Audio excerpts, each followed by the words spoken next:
and how quickly military operations could swiftly defeat the Iranian regime. Obviously, right now we're at a point where you have Trump and Hegseth and others claiming that the Air Force is defeated, the Iranian Navy is in shambles, and other targets are on the way. But there's still very much uncertainty around how long this could last, how long it could take for the U.S. to at least declare that the mission has ended and to pull out and hopefully get ships moving again and erase the further threat of the human death toll that's mounting. Well, what do we understand, Michelle, at this moment of Iran's capabilities? To your point, the president and other members of his cabinet saying that they've done a lot of damage to the country and their capabilities, but there was that great Bloomberg big take, this idea that they have all of these cheap drones at their disposal. Well, exactly, Danny, and I think that's something I was actually going to refer to, that big take and some other work by our defense analysts within Bloomberg. We do know, that has been the challenge, and that's something that a lot of defense contractors have talked about is, we've got a lot of these big missile interceptors and weapon systems to defend against drones and missiles, but in the end, you're using these hundreds of millions of dollars worth of systems that are more limited at the high end to defeat these very cheap drones. So, it's not publicly known how much Iran has left in its arsenal, even of this sort of cheaper weapons that it's been using. So, I don't think we know with any certainty how long they could last. But certainly we're hearing from, again, Trump and Hegseth and others in the administration that, Iran is on its last legs. Now, we don't know, again, and this is something that Trump has been very forthright about, we don't know who comes after Khamenei, if he is somehow targeted, and they've said he's wounded, and this morning said that he was disfigured. So, we could be at this kind of never-ending cycle of targeting Iranian leadership that is unfriendly to the U.S. So, a lot of questions still to be answered, and I think that's what you're seeing, certainly across markets, is that there's just no certainty in terms of relief in sight.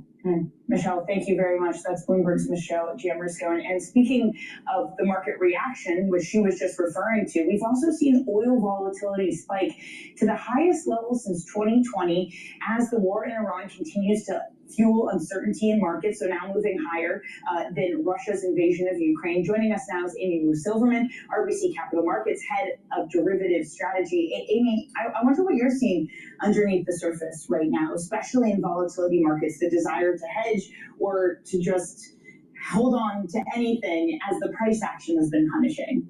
So not surprisingly, I guess, volatility has really repriced when you look at normalized skew levels. So again, that demand to hedge, Danny, that is really near all-time highs, not only just on a one-year basis, but even when we pull back further in time. And I will tell you, that's really a flip in the narrative from last year, which was all about the right tail, all about more momentum to the upside. We've really seen a change back to what I would say is more traditional markets, doing a lot of worrying, a lot of angst. You see that in the term structure, and I would say most conversations that I'm having is about how this might be prolonged. And you see that. Hello, my name is DrPaulCottrell. We are live streaming on YouTube, Brighteon, Bitchute, and Rumble. And we are on my website, the-studio-reykjavik.com. Simulcasting on X Spaces, so please help support the work that I do by making sure that you subscribe to the channels. You can also subscribe to and follow me on X and GETTR, Substack, TikTok, Buy Me a Coffee. Share the links, ask your social media to follow me. And if you want to help support the work that I do, you can donate on my website, the-studio-reykjavik.com. You can donate through Stripe, PayPal, or Buy Me a Coffee. The link is in the description of this video and all my videos to get to my website, the-studio-reykjavik.com. With that said, the big news last night was the refueling aircraft that crashed in Iraq.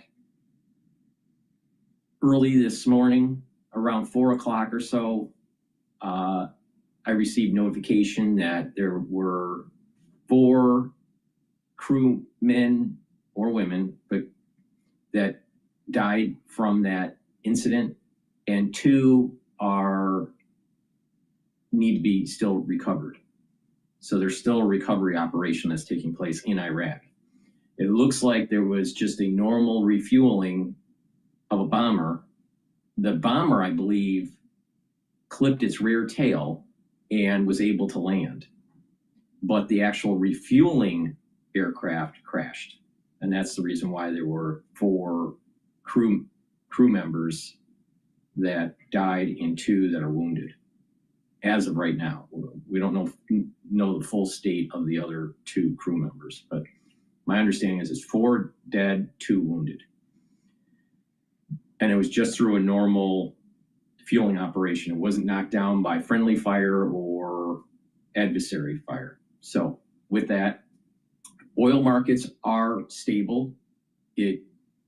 Brent did go up last night, but then it came back down. We're right now trading at 94.38. The S&P 500 is trading at 6,696, and VIX is at the 25 handle. Euro USD is trading at 1.147, so the dollar is strengthening relative to the euro. And the Japanese yen is trading at 159.16, which is approximately what it was trading at yesterday at about this time period. Bitcoin's trading at 74,000, and natural gas is trading at 3.12.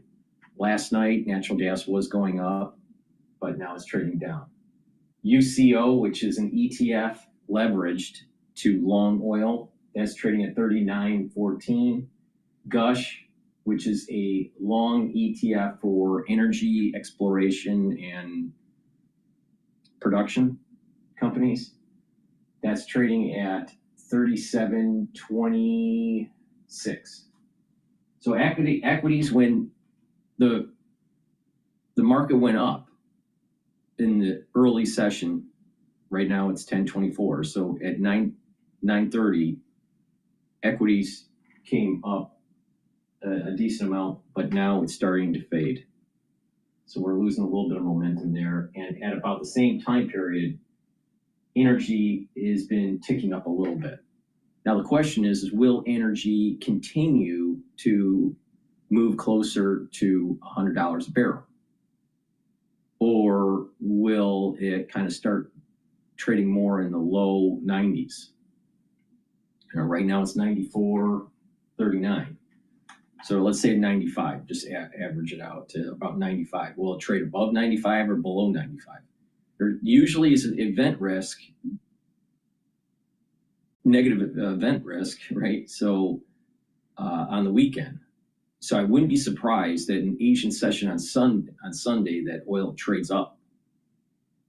What I do is I closed a long position, and I have many short positions in energy that are starting to build up. Now the question is will this war start to move closer and closer to completion? Everyone's waiting for at the end of the month, right? That's 2 weeks away. So I think right now is like a safe bet to like just be in and out of oil long, but don't like be in oil with a long position for many days. It's more of an in and out type of situation. And to wait it out to see what happens at the end of the month. If things seem to be stabilizing, especially with flows through the strait, then oil will start to drop. But if at the end of the month it seems as though it's chaotic and there's no resolution on opening up the Strait of Hormuz, then oil will start to tick back up. So for me, for long positions, unless some major news happens, I'm just going to wait it out until Monday, see what happens, and then place position. All right, with that, please go to my store, the-studio-reykjavik.com, and get the magnesium and zinc. Magnesium and zinc will help with your immune system. Magnesium also increases the efficacy of vitamin D3, and magnesium and zinc will help with your brain function. I'm talking about brain function, you can also improve your brain function with vitamin C and magnesium. But you get added benefits by taking vitamin C and magnesium. You're boosting up your immune system and helping with your skin. You can stack them together.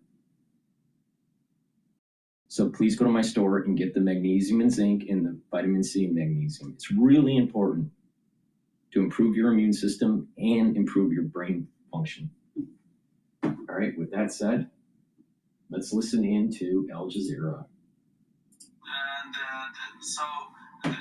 this is something I think for the American audience, maybe also a secondary, target could be to somehow.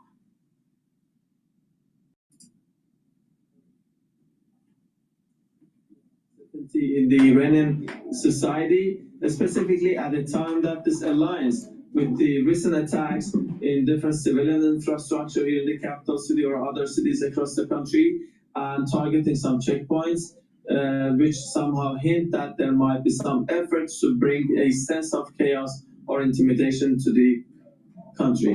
But you mentioned what we saw on Iranian state television a little earlier this morning, showing thousands of people across the Islamic Republic taking part in the annual Al-Quds Day. Were you surprised to see so many Iranians joining the rallies in Tehran, despite the strikes, the ongoing strikes that they're facing in their country? Well, maybe the initial, perception from the American side was that against the backdrop of recent political, economic protests in the country, if they attack the country, people would join them to uprise against the political system. But interestingly, I was seeing, even yesterday, that some people who were expressing dissatisfaction during the economic protest, they last night joined the gatherings in order to condemn the foreign aggression.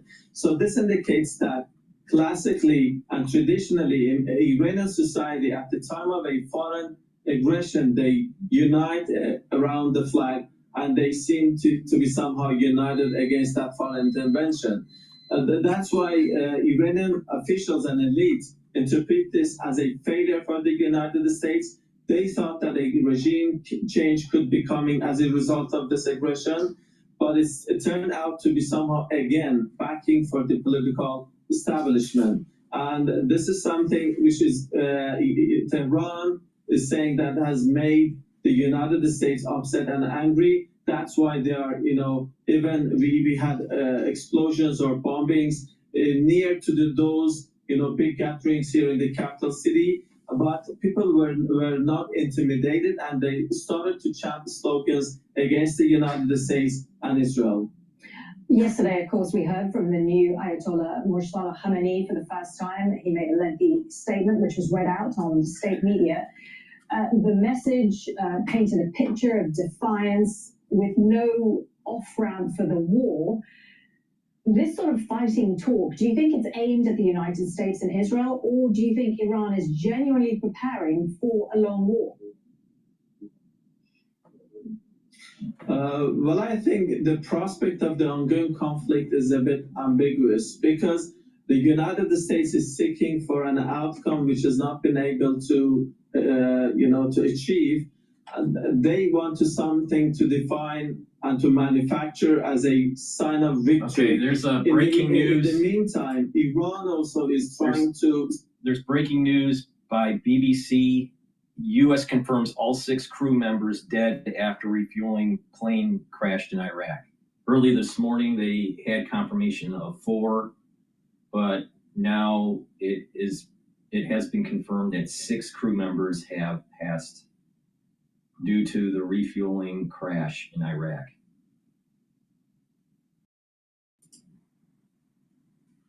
They can make sure that there will be no future aggression against the country. So that's why Iran is trying to make sure that there will be a new security architecture in place, and that this is something about not just the current ongoing war, but about the future of the regional order. And I have been hearing from officials in Tehran saying that the regional order will not be the same as in the past, and it will change. And that's why we are seeing both sides trying to somehow dictate their own terms for the future coming order. And that's why Iran thinks that it needs to inflict enough costs to the other side in order to make sure that in the future upcoming order and arrangement, its security will be and the peace will be guaranteed. Okay, Abbas Aslani, Senior Research Fellow at the Center for Middle East Strategic Studies, speaking to us there from Tehran. Thank you. Okay, you're watching Al Jazeera. A reminder of our top stories this hour. The U.S. Defense Secretary Pete. Okay, we're going to go to MS now. They're talking about the worries about the strait being clogged up. But before I do, please go to my store, help support the work that I do. These videos are all free. Please get the great products that I offer. You can get the structural nano silver soaps. They will help to neutralize and to help the health of your skin. These are soaps that you should be using every day. Very high quality. You can get it in lemongrass and also in peppermint. But again, it helps to neutralize, and that's super important, especially during the winter season or the cold season.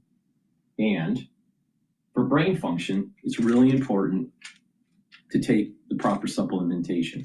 I have Clarity Factor, which is a very powerful neurostack, which will help to get rid of brain fog. You will feel the effects of this within the first or second day of taking this. You'll get rid of that brain fog. Make sure you drink it with filtered water. Take it every day. It will also help to improve your memory, and you will think faster. And what will happen is that your dendritic connections will increase between neurons. The more neural connections that you create, actually, the better your brain will function. Clarity Factor will help with that. So get the Clarity Factor and help your brain function. You can stack it also with the magnesium supplements that I have. And Good Night Formula. This has tryptophan, melatonin, GABA, and passion flower. This will help to get you into 3 to 5 cycles of REM sleep and deep sleep. So you're detoxifying your central nervous system. You're consolidating memory, and you're going to be well rested. When you have proper sleep, you're slowing down the aging process. And why? A lot of people would say, why is proper sleep, getting proper sleep, slowing down the aging process? Well, you're consolidating memory through deep sleep and REM sleep. If you're not getting deep sleep or REM sleep enough throughout the night, you're not consolidating memory, and therefore your hippocampus is going to start to shrink. And you're detoxifying your central nervous system. If you don't detoxify your central nervous system through good sleep, eventually a lot of garbage and lipofuscin will start to build up, and your neurons won't function properly. And if there's a lot of stress on the neuron, then proteins will misfold and plaque will build up, and it's called amyloidosis. So on top of getting amyloidosis, you also have dendritic connections that start to recede. So it's really important to make sure that you get good sleep. So get the Good Night Formula, take it every night, and make sure in the morning you take the Clarity Factor. That's a very powerful stack, neural stack. All right, with that, let's listen into MSNBC, or MS Now as it's rebranded.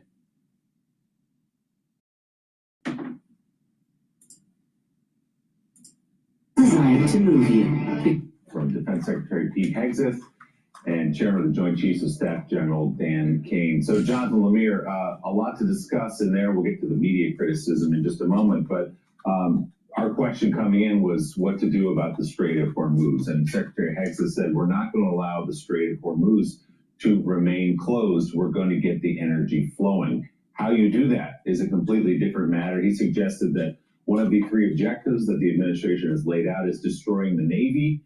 He believes that by destroying the Navy completely, the Strait of Hormuz can open up, but also somewhat downplaying the impact there, saying that some ships can move through there, contradicting what the oil markets are telling us this morning. Yeah, the ships that have gone through, though, are carrying oil to China, not to the rest of the world. Secretary Hegseth. First of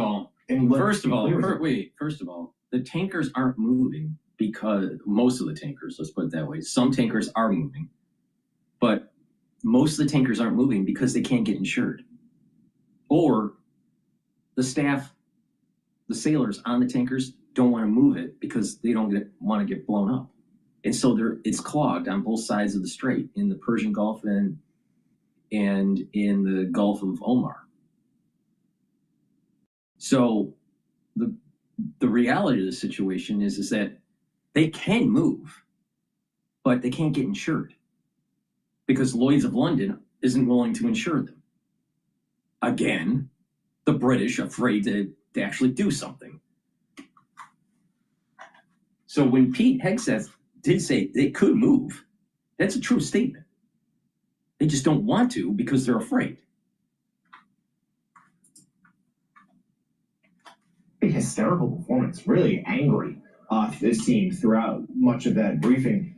Said of the Strait of Hormuz, quote, "We don't need to worry about it," but yet the rest of the administration is deeply worried about it. That's why we're seeing things like sanctions be lifted on Russia because oil prices are so high, and they are concerned about the ability to safely send ships to and through that strait. There's active consideration of having Navy vessels provide.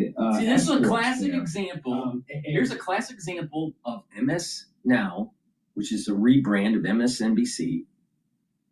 They've been never Trumpers. A lot of these people are tied to Morning Joe, who hates Trump. And they're never on Team America, ever.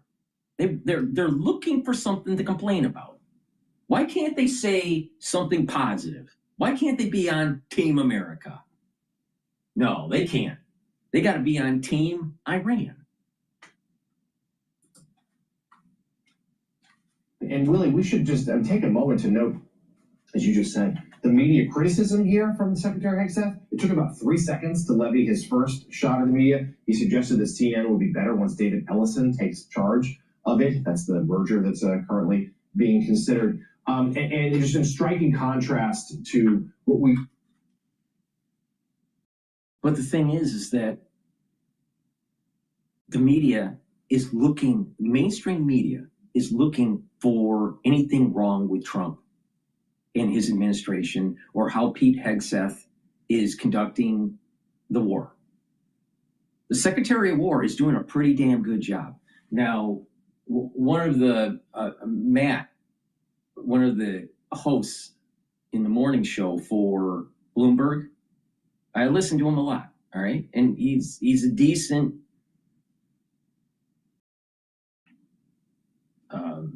anchor on Bloomberg. But today, he was trying to talk down Pete Hegseth. Pete Hegseth is a lot smarter than Matt, all right? Double Ivy League, served his country, all right? Matt's not from Bloomberg. So these people are talking, trash about Hegseth. Hegseth's actually pretty bright. Hegseth actually has a high IQ. Now, he's, a little rough, on the edges, probably because of his military service, but there's nothing wrong with that. And he wants to kill the enemy. So don't you want a Secretary of War that says, I'm going to kill the enemy? Or you want the Secretary of War saying, well, we're really worried about how the markets are acting today. We're really worried about how the equities are selling off. No, conduct the war, kill the enemy. And that's what Pete's doing. So what's wrong with that? What's wrong with that? See, the reason why we are in the situation we're in is because we had a lot of weak leaders. So worried about how it might hurt the oil market, how it might hurt the financial markets, how it might disrupt the supply chain. Maybe there would be a wider war. And years went by, decades went by, almost 50 years, almost half a century went by where we were afraid to knock out Iran. Now it's time. What's wrong with that? What's wrong with putting on your Caesar hat and going into Gaul and chopping their fucking heads off? What's wrong with that? No. You got a bunch of people on mainstream media that are low IQ and they're looking for something to complain about. Now, I believe that Trump and his Pentagon, the Pentagon, hasn't been fully divulging information that they've had to explain about the real situation with the wounded, especially on the first day and the second day. Because it seems as though there were about 140 people that were wounded. Most of them, 80 to 90% of them, went back into service, all right, went back to their stations, wherever they're serving. But that should have been communicated to the American public immediately. That's a big problem. That's a big problem.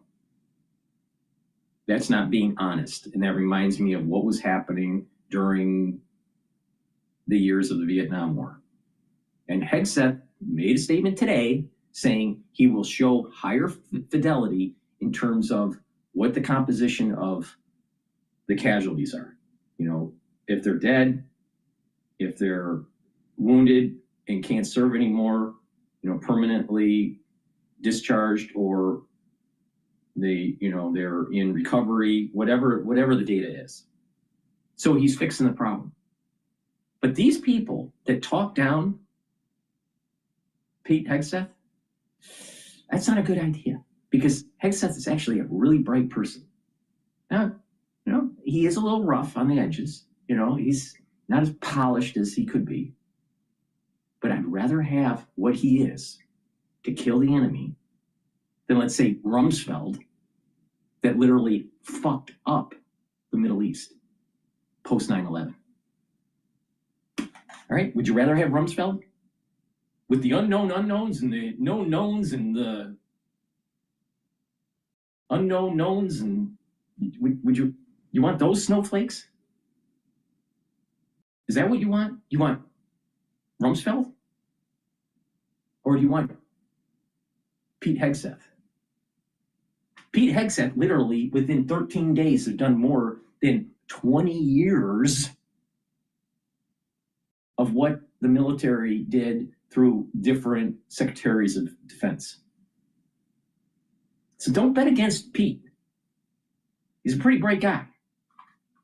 Rough, a little rough on the edges, but, you know, even a diamond is rough till you polish it.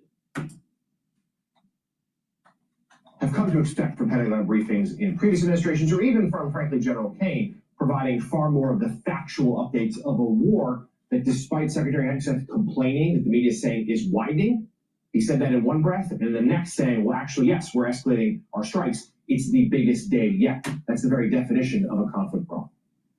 And John, you have to just point out, as you said, the contrast, which is that General Kane, when he second took the mic, immediately talked about the 4 American service members killed in Western Iraq when a refueling plane in Air Force KC-135 crashed. To open, it took Defense Secretary several minutes. He first complained about the media, whined, and started to rewrite cable news banners, suggesting what they should say versus what they have said based on reporting. And then later got to the acknowledgement of the death of those 4 service members. Sort of tells you the whole story about where his mind is, deeply worried about the way the war is being perceived, the way he's being talked about, perhaps. That seemed to be throughout the briefing front and center to him. But again, some of the headlines are Secretary Hegseth saying, we're going to get oil flowing through the Strait of Hormuz. Remains to be seen how that happens. He said today, the most strikes since the war began, up 20% in his assessment. He also said that there will be a thorough investigation into the attack on a girls' school that killed some 170 people, and made a suggestion that perhaps the new supreme leader of Iran is at least gravely wounded. I'll put it that way, because the message that the supreme leader put out yesterday was a written message. He's right about that, and we haven't actually seen the new supreme leader out in public. So a lot to sift through there, John. Yeah, certainly. And there have been reports that this new supreme leader has been injured. You wanted to say perhaps disfigured. We don't know that. But certainly whether the new Ayatollah is actually calling the shots or not, certainly the regime remains in place. Hardliners are dictating the Iranian response. Let's now bring in MS Now senior national security reporter David Rode, who was watching alongside us for that briefing. David, two things in particular, please. First, the Strait of Hormuz. Again, the defense secretary is saying no need to worry about it. Well, we know, of course, that is what is consuming the administration right now, is trying to figure that out. And then also, you really flagged, there was a question there. Again, this was largely from a pretty friendly media corps, but a question from a Wall Street Journal reporter noting the uranium that Iran has and asking, well, if part of the goals here is to make sure Iran cannot have a nuclear weapon, well, what's the plan to secure that uranium, either militarily or diplomatically? The secretary had no answer. He didn't have an answer. So again, in terms of the goals of the war, they don't have an answer on how they're going to keep Iran from having a nuclear weapon forever. And our colleagues have been talking to sources in Israel. There's a broad desire in Israel to get that uranium, to either change the regime or get that. It's only 1,000 pounds of enriched uranium. So it's not clear how they're going to do that. And then just most importantly on the Strait of Hormuz, we have reporting. I spoke to former naval officers and experts yesterday. The White House did not carry out sufficient planning for what Iran would do in the Strait of Hormuz. They could have anticipated this. And the bottom line is that they don't have enough ships. So there's basically the two carriers in the Arabian Sea. There's about a dozen ships around them. And there are destroyers. And the smaller ships defend the carriers if there's any incoming missiles. Pete Hegseth is making a decision to keep the ships there and continue this record number of airstrikes that he apparently thinks is going to cause the unconditional surrender of Iran. Air power has never done that in history. And so yesterday we had the energy secretary saying that they hope to have escorts by next month. So that's another 2 weeks of no oil getting out that's going out to the world market. Right now, the only oil that's getting out is Iranian going to China. And, you know, I just want to point out, don't worry, everything's fine. I mean, this is the Wall Street Journal owned by Rupert Murdoch. And right here, it's the largest one-day rise in the price of oil to $100 since 2022. And this overall is the largest disruption in the global oil market in history since, and it's a great dynamic global oil market. That is a failure of the White House and the Defense Department to plan for this. They should have spent more ships. There's been years of criticism of the Navy for not making more ships that can clear mines. And it doesn't matter that you've destroyed all the Navy ships that Iran has. Just one last point. General Kane said that the tankers that have been hit by surface-to-surface missiles. Those are hidden on the coast of Iran. There are also drones they can fire at ships. So Iran has a multi-layered way of stopping ships from going through the Strait of Hormuz. We didn't plan for that, apparently. Taking out all their ships doesn't mean they can't fire surface-to-surface missiles. So this is a huge problem economically for the administration. And Secretary Hegseth may not be worried about the Strait of Hormuz, but the world is extraordinarily worried, and the oil markets and people paying gas in the United States are extremely worried about it. Also, we heard that earlier this morning from Treasury Secretary Scott Bessent, who said there would be escorts, U.S. naval escorts of ships through the Strait of Hormuz, raising some eyebrows there. No mention of that in this briefing with Secretary Hegseth and General Kane. All right.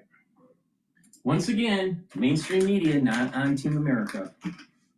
Please go to my store, the-studio-reykjavik.com, and get the lozenges and the drops. You can get it in Manuka honey and in orange splash vitamin C for the lozenges.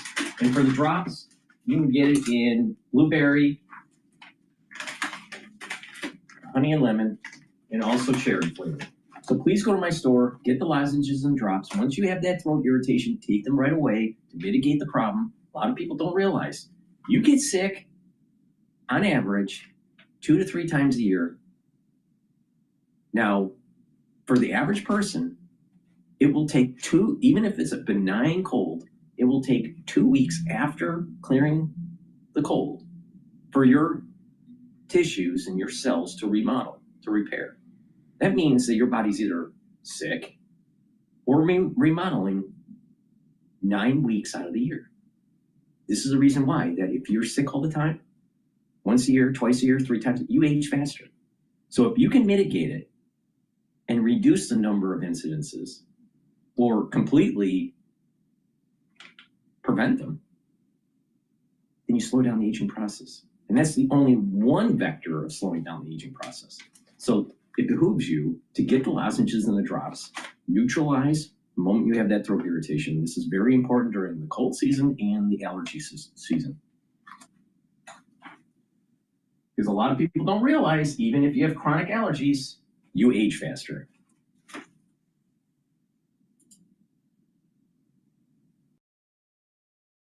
All right, let's listen in to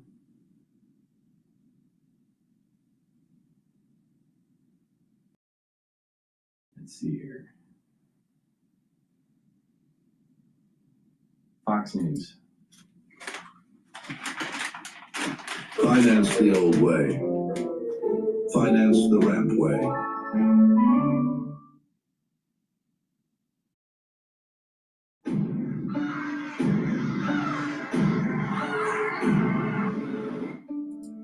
Something's different. Meanwhile, let's talk about war. A simple weapon is allowing Iran to control, for the moment, one of the world's most important bodies of water, where 20% of the world's oil transport is transported through. So let's turn to the wall and to learn about sea mines. Fundamentally, what are they? They're supposed to detonate and blow up in the hull of a ship. What have they done? They drop to the bottom, and oftentimes they're moored with wires. Those wires on the positive side can be cut, and they can be disabled. But they can be down there, and they can be triggered. For example, they can count. Some of them can count, where they maybe one ship goes, the second ship goes, and it's scheduled for the third one, then it'll explode. Makes it tougher and tougher to figure out if that pathway is actually clear or not. Okay, to avoid triggering the magnetic mines, hulls are now changed to the material in which they're made. They've gone to fiberglass in some cases, and believe it or not, back to the future with wood. And here they go into the seabed. Here's how they do the damage. An exploding mine creates a gas bubble and shock waves that can tear a hole in a ship's hull. And once one is blown up, all traffic stops.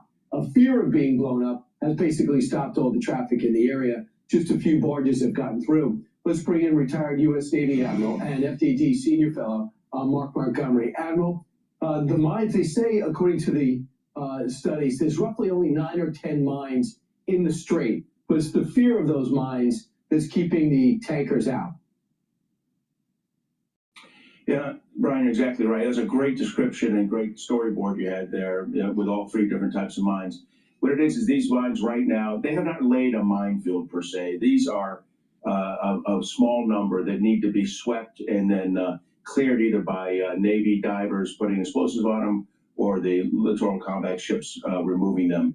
But to do that, we need to set the military conditions in the strait. We need to remove the missiles, the drones, the fast attack craft as well. Once we've established those conditions, we can get in there, clear the mines, and then begin setting up vessel transit schemes that allow us to, to bring through the merchant ships, 2 or 3 ships accompanied by a U.S. Navy air defense destroyer. So that is really the power right now that Iran has. They're going to control that strait. I understand India, according to the Wall Street Journal, has contacted their counterpart in Iran and says, can you let our 23 ships get through? Do you think that's okay, you as an American commander, if some of our allies reach out and try to get separate deals?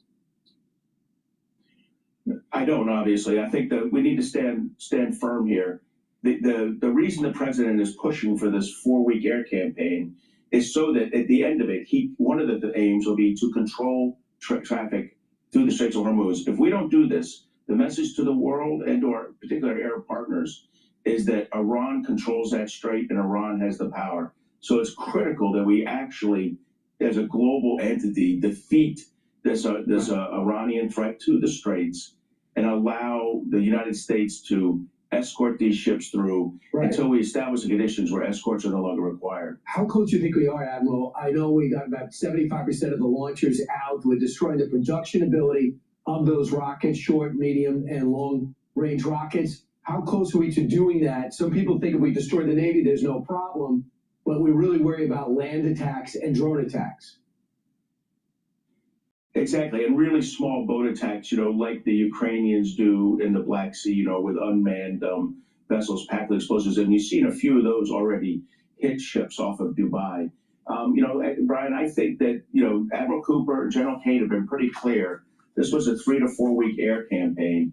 I would say somewhere between March 21st and March 28th is the time frame I'd look for our ability to escort ships. And people just have to be patient. This is a problem that has to be addressed. And also, 70% of South Korea's oil goes through that strait. A lot goes to China. There are now gas lines in China, and maybe that has a lot to do with the very few overflights on Taiwan. So other countries and other regions are feeling that more than us, but it's a global market, so we're all being affected. So do you think pressure from China and other allies could help us straighten out that strait? You know, I agree. I actually think China early on signaled to Iran not to do comprehensive wide-scale mining. In fact, normally they mine in the transit areas leading up, making it very difficult. I don't think that's happened. Look, Brian, this is a 47-year effort by the Iranian regime to take control of these straits. It's going to take 3 to 4 weeks for the United States to establish its dominance and be able to do the successful transiting. We've done it before. We did it in the 1980s. We can do it again now. So great that we increased our production. We've changed everything since the 70s. We're really in control of our own energy output, but we do have to straighten out that strait and make the world know that that Iran will never be in control of that strait, even though they might be in control for the next few weeks. Admiral, thanks so much. Be sure to like and subscribe for. Please go to my store, the-studio-reykjavik.com, and take this stack. This is going to really slow down the aging process for you and target multiple systems. Turmeric. This brings down inflammation and soaks up free radicals. Ashwagandha root helps with stress levels, brings down cortisol, and it will help to control your blood glucose levels. And lignans soaks up free radicals, brings down inflammation, helps with the endocrine system. But these also help with the immune system by bringing down inflammation, by bringing down cortisol, by controlling your blood glucose levels. You're helping your immune system. You're boosting it up. And by soaking up free radicals, you're helping with brain function. You're helping with cardiovascular health. But they also benefit the cardiovascular health and the brain function by bringing down inflammation. So it's synergistic. Bringing down inflammation and soaking up free radicals is a major, major way to slow down the aging process and help different systems. So if you want to boost up your immune system, help with brain function, and help with your cardiovascular health, this is a very powerful stack. Now you can take them separately and you get lots of benefits from them. But if you stack it, if you take the turmeric, the ashwagandha root, and the lignans together, it's synergistic and you really supercharge the anti-aging and help with your cardiovascular health. You're reducing plaque formation. You're helping your neurons, reducing stress on the neuron. And you're boosting up your immune system. And you're helping your endocrine system on top of it. So it's a very powerful stack to help slow down the aging process. Use discount 5, all caps, discount 5, you save $5. Go to my store, the-studio-reykjavik.com.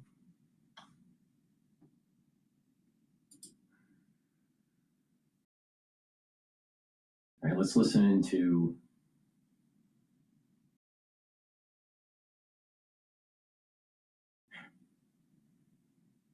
it's unbelievable, I'll tell you. Let's listen to this Stephen Miller here. You gotta have the best to be the best.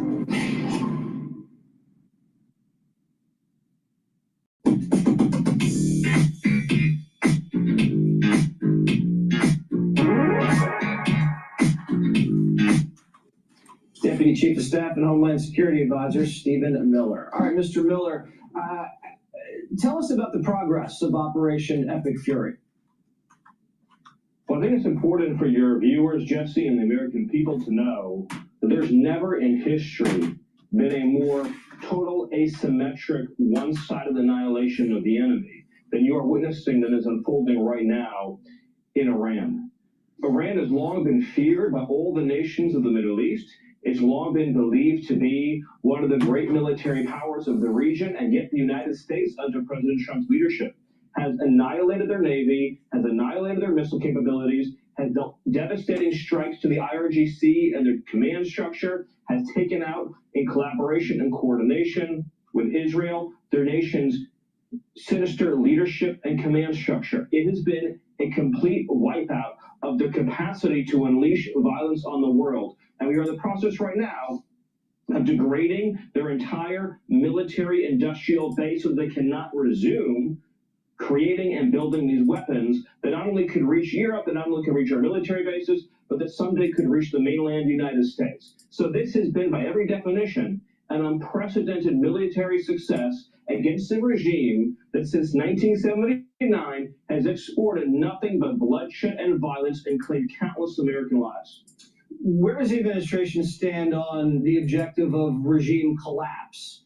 And are they satisfied with the current quote unquote leadership? Ayatollah Jr., I mean, we don't even really know if he's alive. It's important to understand that, again, the leadership class of this evil regime has been wiped out. Nobody has seen the Ayatollah Jr. Nobody has seen proof of life. He didn't show his face on a TV camera. All we have is a statement that is purported to belong to him as a symbol and a signal of how degraded this regime is. And again, we're talking about how in a matter of days, a regime that has terrorized and menaced the world, that has used missiles to blackmail the world, has been degraded and has been set back to a degree that few thought possible. Ship after ship sunk, launcher after launcher destroyed, outpost after outpost, command center after command center taken off the map. So this has been a huge success for America, but the president is continuing to move forward to further annihilate, obliterate, and destroy the regime's capacity to threaten American interests around the world. So when he sees the strait close and oil prices go to 100, what does the president feel about that? Like, what is his posture there?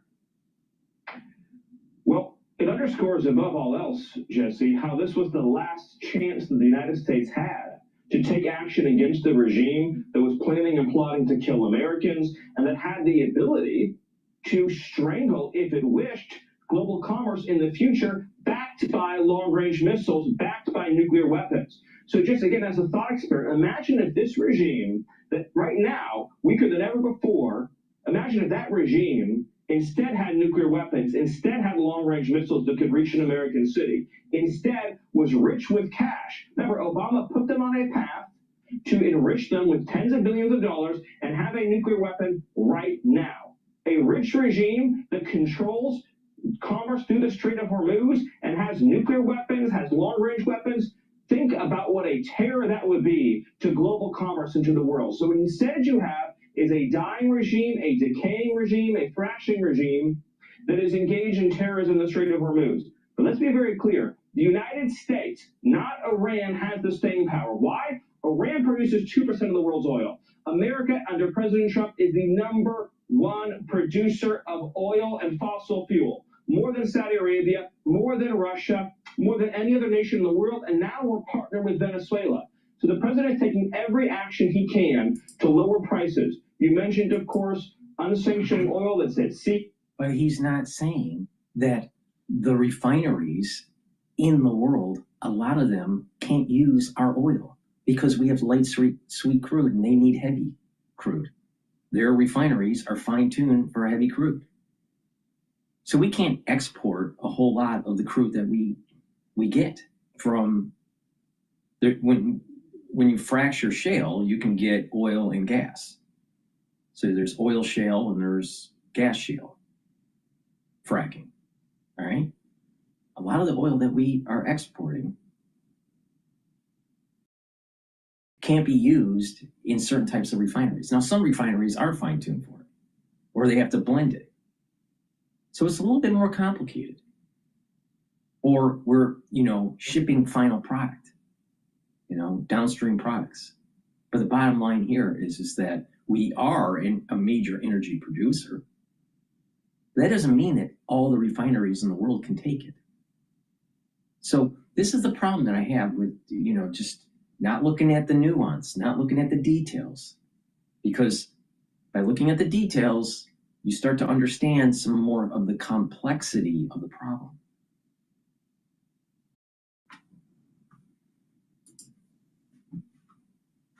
To get that into the market, continuing to push our own producers to drill and expand production as fast and as far as they can, providing regulatory relief, and you're going to see more and more in the days to come. Well, you asked earlier as well about the future of the regime, because I didn't want to leave that question hanging. The president's been clear on this point too, Jesse. The people of Iran have an opportunity, if they choose to take it, their last best chance to claim control of the future. Whatever choice they make, President Trump has been abundantly straightforward in saying the United States will pursue and achieve its military objective. All right, makes sense to me, Mr. Miller. Thank you as always. We appreciate it. Be sure to like and subscribe for all the Fox News latest. All right, what I'm going to do is I'm going to play the CNBC International. This was when they were discussing about current energy supply shocks. Please go to my store, the-studio-reykjavik.com. Get the omega-3. This will help to bring down systemic inflammation and help you to control your lipid profile. This is very important to take every day to help with your cardiovascular health. And olive leaf extract. It's a dual-purpose supplement. It helps with improving your immune system and helps with your cardiovascular health. Brings down inflammation and helps to control the lipid profile. You can stack them together so you're improving your immune system and you are improving your cardiovascular health. Please go to my store, get the olive leaf extract and the omega-3.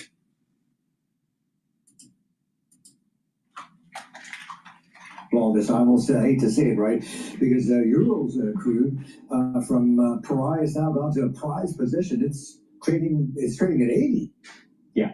Look, the other factor, I mean, of course, we have countries, we have to look at the level of inventory of oil in the countries, right? And there are certain countries, especially in the southern part of Asia, for example, India, where the oil import inventories are about 50 days as a cover of the imported volumes, right? Versus the North Asia is over 100 days. So clearly, having been able to source Russian crude is a cushion in the near term. But I think another factor to consider or to watch after this unwinds is how does the oil react from a positioning standpoint? Will there be a more sustained increase in the financial position, the net speculative length in oil, or a more sustained geopolitical premium? Second factor to keep in mind is about will the hoarding of crude increase? For example, China has built a lot of underground storage capacity in the last few years, but that's still 2/3 utilized. Once the barrels are flowing in, will they take all those barrels and build more inventories, for example? So I think those are the factors to also consider as we think about how the oil market shapes up post the unwinding of this event. I brought up India because there's been this back and forth, yes and no, between India as well as Iran on whether or not Iran is allowing Indian tankers to through the Strait of Hormuz. Why is this happening, do you think? Look, India's import dependence on oil is over 80%, and a large part of that is flowing through Strait of Hormuz. So 40% of their imports are flowing in from Strait of Hormuz. So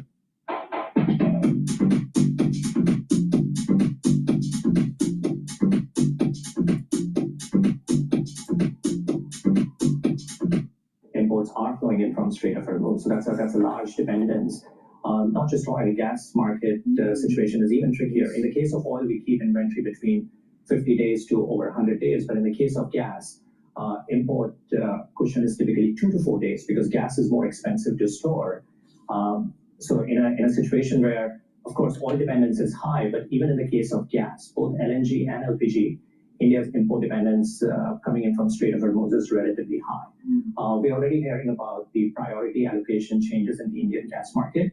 So clearly, with the energy situation right now, it is not surprising to hear the back and forth because I think India needs more oil and more gas, and the inventory cushion is relatively lower compared to the North Asian market. Yeah, and it seems that every 2 years we are confronted with an energy security issue from COVID-19 to the Russia-Ukraine war, and now consumer spending. The last couple of weeks. Do you think that because it's been raised that the South and Southeast Asian countries have lower strategic reserves, that this could actually cause a rethink for many of these countries, and thus create perhaps another upside for oil in the medium to long term when they come out of this, whether it's in 2 months, 2 weeks, or say heaven forbid 2 years? You know, this could actually be something that markets will have to factor in as well. No, absolutely. I think it's a very fair point. When you look at the ASEAN market, I think it's relatively mixed. We have countries like Malaysia and Indonesia, which are also large producer of oil and gas, but there are countries like Philippines, Vietnam, Thailand, which are net importer of energy, and level of inventory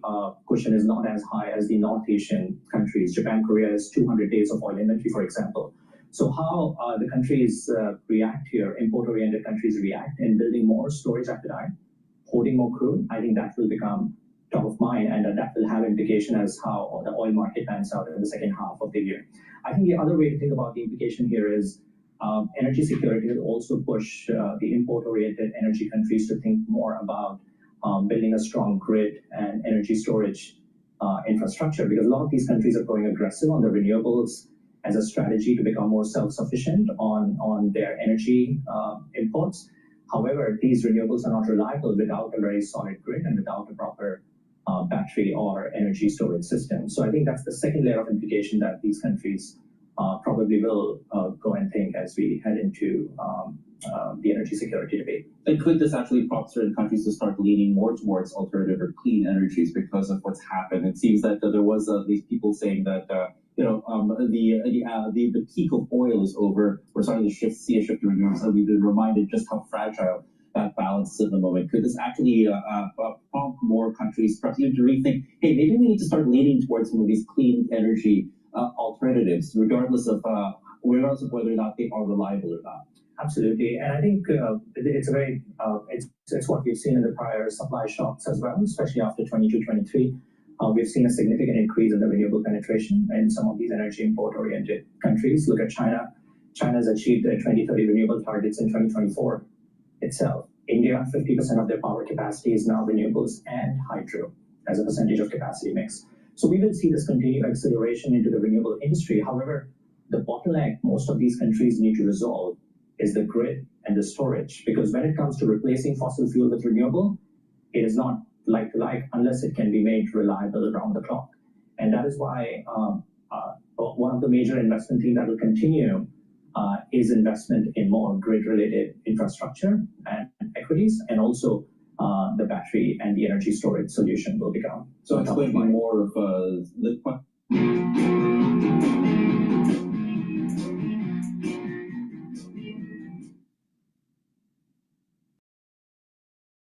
I'm Steve Ballmer, former Microsoft CEO and a basketball fanatic. But more than anything, I'm a data guy. So it's going to be more of the question now is storage, and also make sure transmission is because that is the thing that comes a lot of power produced. Well, we can produce a lot of power, but if there's no grids that can transmit these efficiently or storage, then all of this production that we're going to create will come to move. Absolutely. So renewable generation is not a bottleneck. I think a lot of countries have accelerated, and they will continue.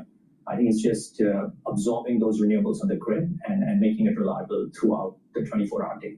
That's the main bottleneck. Nico, let's get to stocks if we could. I know you prefer upstream oil and gas exposure out here in Asia. Is that correct? You got names like CNOOC, also Bitchute on my list.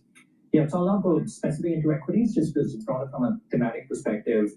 We think Asian oil equities. I'm going to switch over to Bloomberg here, talking about U.S. consumer spending stalls, but also the sentiment of the consumer is somewhat weak because of the crisis with oil.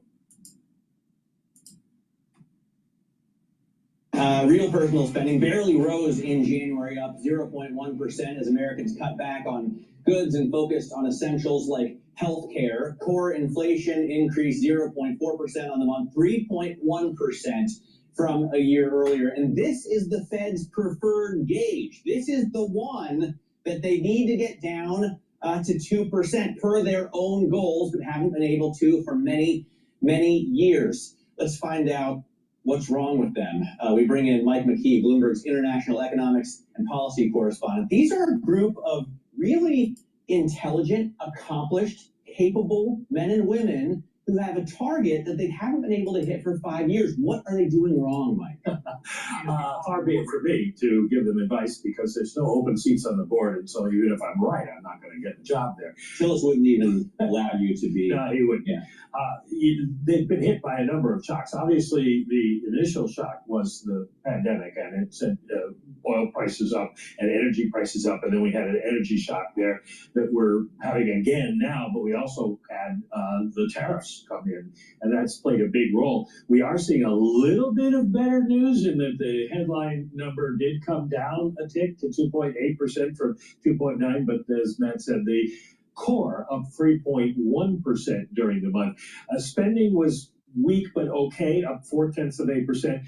The good news in this report was wages and salaries were up 0.5% after being up just 0.1% in December. Now, what I just said there is important. December and January, these are December and January figures, so important but less relevant because all of this is before the war.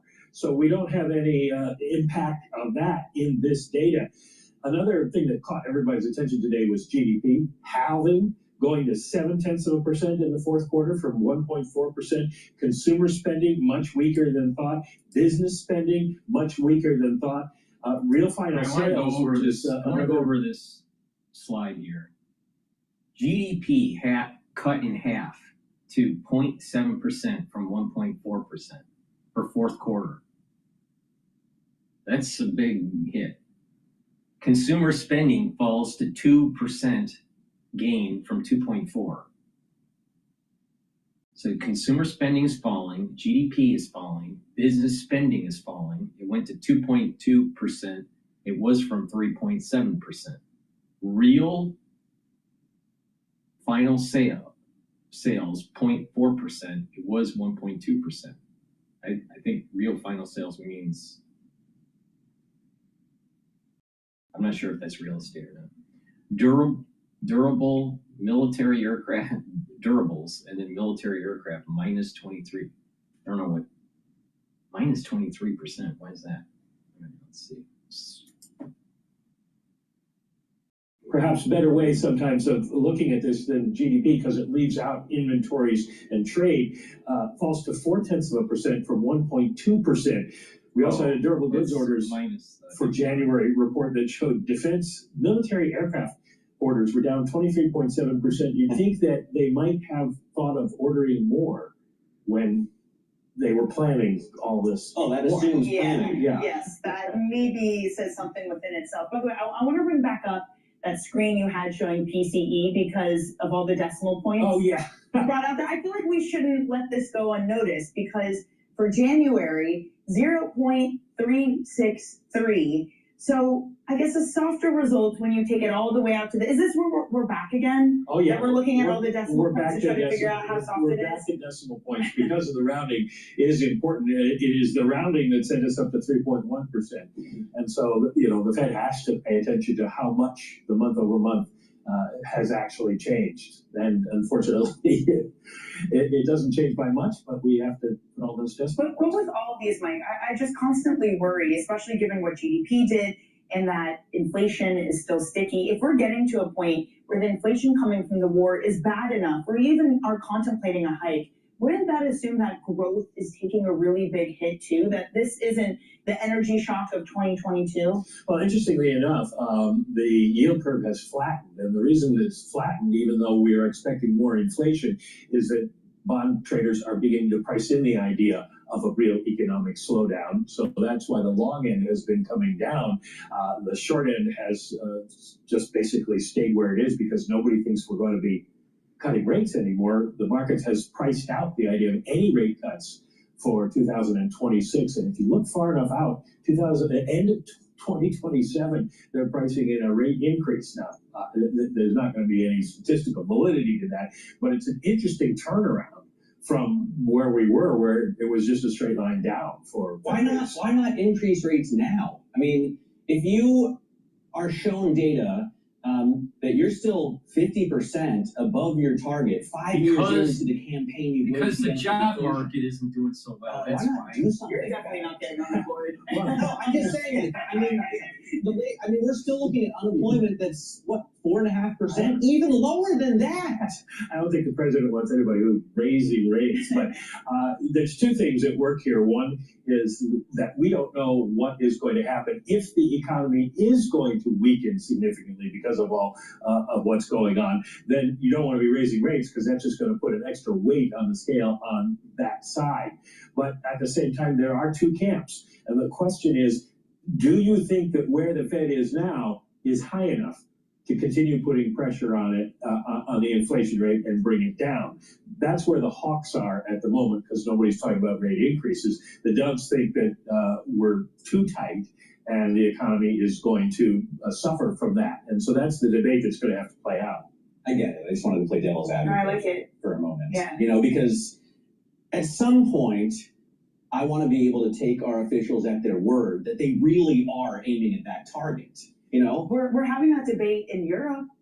ECB is starting to get hikes priced in, as is the BOE. So not completely crazy to ask the question of why not the Well, US. Japan we knew is raising rates, but Australia, I was looking at this morning, they're also, it's priced in for rate increases. So the rest of the world in a kind of a different position because they don't have all the oil that we have. So the impact on them is going to be much worse with inflation. You probably know Vistaprint for business cards because we printed them for millions of small businesses over the past 25 years. But we also print signs, stickers, shirts, and more. If you need it, we print it. Print it all with 20% off for new customers at Vistaprint.com. Alrighty. Let's see here. Let's listen into the broadcast from Live Now about the 6 U.S. crew dead from the refueling plane crash over Iraq. But before we do, please go to my store, the-studio-reykjavik.com. Help support the work that I do. All these videos are for free. I tell you how to improve your health, but I also tell you what's happening in the markets due to the breaking news. And right now, oil is slightly ticking up. It's at 95.79. And as oil ticks up, the equity market starts to sell off. It's now 6,669 for the S&P 500. Now, there's a support level at 6,600 for the S&P 500, and there's also a major support level at 6,450. So it's time to buy equities and start accumulating some shares, because once this is all over, the equity market is going to go up. Please go to my store and get the digestive probiotic. Digest probiotic that I have. This is a veggie cap version. I also have a powdered version. But taking a probiotic is really important. Why? Because by improving your gut biome, you're improving your health. You're improving your brain function. You can also improve your immune system and your metabolism. You're going to be able to absorb your nutrients better. And you're going to be able to sleep better. So please go to my store and get the probiotics, either the veggie cap form or the powdered form. I prefer taking the powdered form because I take all these different powders for my supplementation. The digestive enzyme complex will help to break up carbohydrates, proteins, and lipids and bring down the stress on your pancreas. You don't want to be a Steve Jobs, do you? All right? A lot of people don't realize that as you age, no matter how healthy you are, your pancreas is also aging and can't produce the enzymes as efficiently. So it's important to take care of your pancreas and the health of your pancreas. Digestive enzyme complex will do that. They'll help to break up the proteins, the carbohydrates, and the lipids and allow you to absorb those.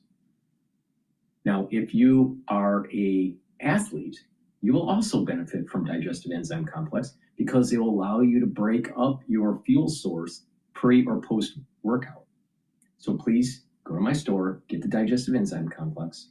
It's the-studio-reykjavik.com. And vitamin B complex. The first 4 B vitamins in here will help with the electron transport chain within your mitochondria, so it boosts up your energy levels. It boosts up ATP. That's a major energy molecule that your cells need, and it makes a lot of it. So you're gonna improve your energy levels and your cellular metabolism. And vitamin B complex will help to protect your neurons through vitamin B12. So please go to my store, protect your neurons, help with your cellular metabolism, boost up those energy levels. This is a great way to slow down the aging process. So if you're 40 years of age, male or female, you should be taking vitamin B complex like now. So please go to my store, get the vitamin B complex, get the digestive enzyme complex, and get the probiotics, either the veggie cap form or the powdered version. Use discount 5 and you get $5 off any order. It's the-studio-reykjavik.com. The link is in the description of this video. Now about the latest on Operation Epic Fury, I do want to bring you the sad breaking news that we are learning as U.S. Central Command confirming that all 6 of the U.S. service members on board a refueling aircraft have died after a crash over in western Iraq. Again, we are just getting this update coming in from CENTCOM. The crash itself is still under investigation, but the U.S. military says this was not due to hostile fire or friendly fire, and the identities of the service members could be released later today once family has been notified. Again, U.S. Central Command just putting this out here, confirming sadly that all 6 of the people on board that aircraft have died. Right now, I do want to bring in a great friend of the show here. We have Matthew Wiz Buckley, a retired Navy F-18 fighter pilot, Top Gun graduate, and founders of the No Fallen Heroes Foundation to talk more about this. And Wiz, thank you so much for taking the time to be here with us today. Morning, Josh. Sad day, but thanks for having me. Of course. And I'm hoping you can start by maybe telling us a little bit about the aircraft that's involved here. It's a KC-135. Can you explain for folks out there what that is? Absolutely. So a KC-135 is a Boeing 707. It's started life as an airliner, and we've turned it into a flying gas station. So a KC-135 is a huge aircraft, 4 engines, flown by the United States Air Force, the Air Force Reserve, and the Air National Guard. Now, it sounds like it was 2 tankers, 2 KC-135s over Iraq, and they were either rendezvousing or they were in the middle of doing tanker-to-tanker refueling. So one tanker can top off the other tanker as it leaves station to go back to base. So mid-air collision, it sounds like. I've seen the pictures of the other KC-135, the vertical stab. Not half of it is knocked off. So, Josh, this could have happened in peacetime. This was not hostile fire. And sadly, when I saw the reports hit last night, I knew there wasn't going to be any survivors. So the KC-135 doesn't have ejection seats. They took the parachutes out years ago. So there's more or less no escape for these crews. So God bless the 6 airmen who were lost and their families. I've refueled off these KC-135s hundreds of times. I probably refueled off of both of those aircraft. It was a welcome sight. I would launch off the boat, the Abraham Lincoln, and we'd hit the tanker over Saudi Arabia to top off before we'd fly into Iraq for our missions. And then very welcome sight, topping off, seeing them on the way home, back out to the boat. It was always cool, Josh, joining up with these tankers because they always had their state on the tail. So I'd see the Alabama flag or North Carolina or Alaska, and it just kind of made me smile. Here we are over the skies of the Middle East, and there's my fellow Americans from a sister service. So it's just heartbreaking. It's very sad today. And I wanted to ask you here about the statement that was put out by CENTCOM, because they were very quick to make sure that everyone knew this was not hostile fire, this was not friendly fire. Why is that so important to ensure that gets out there right away to folks?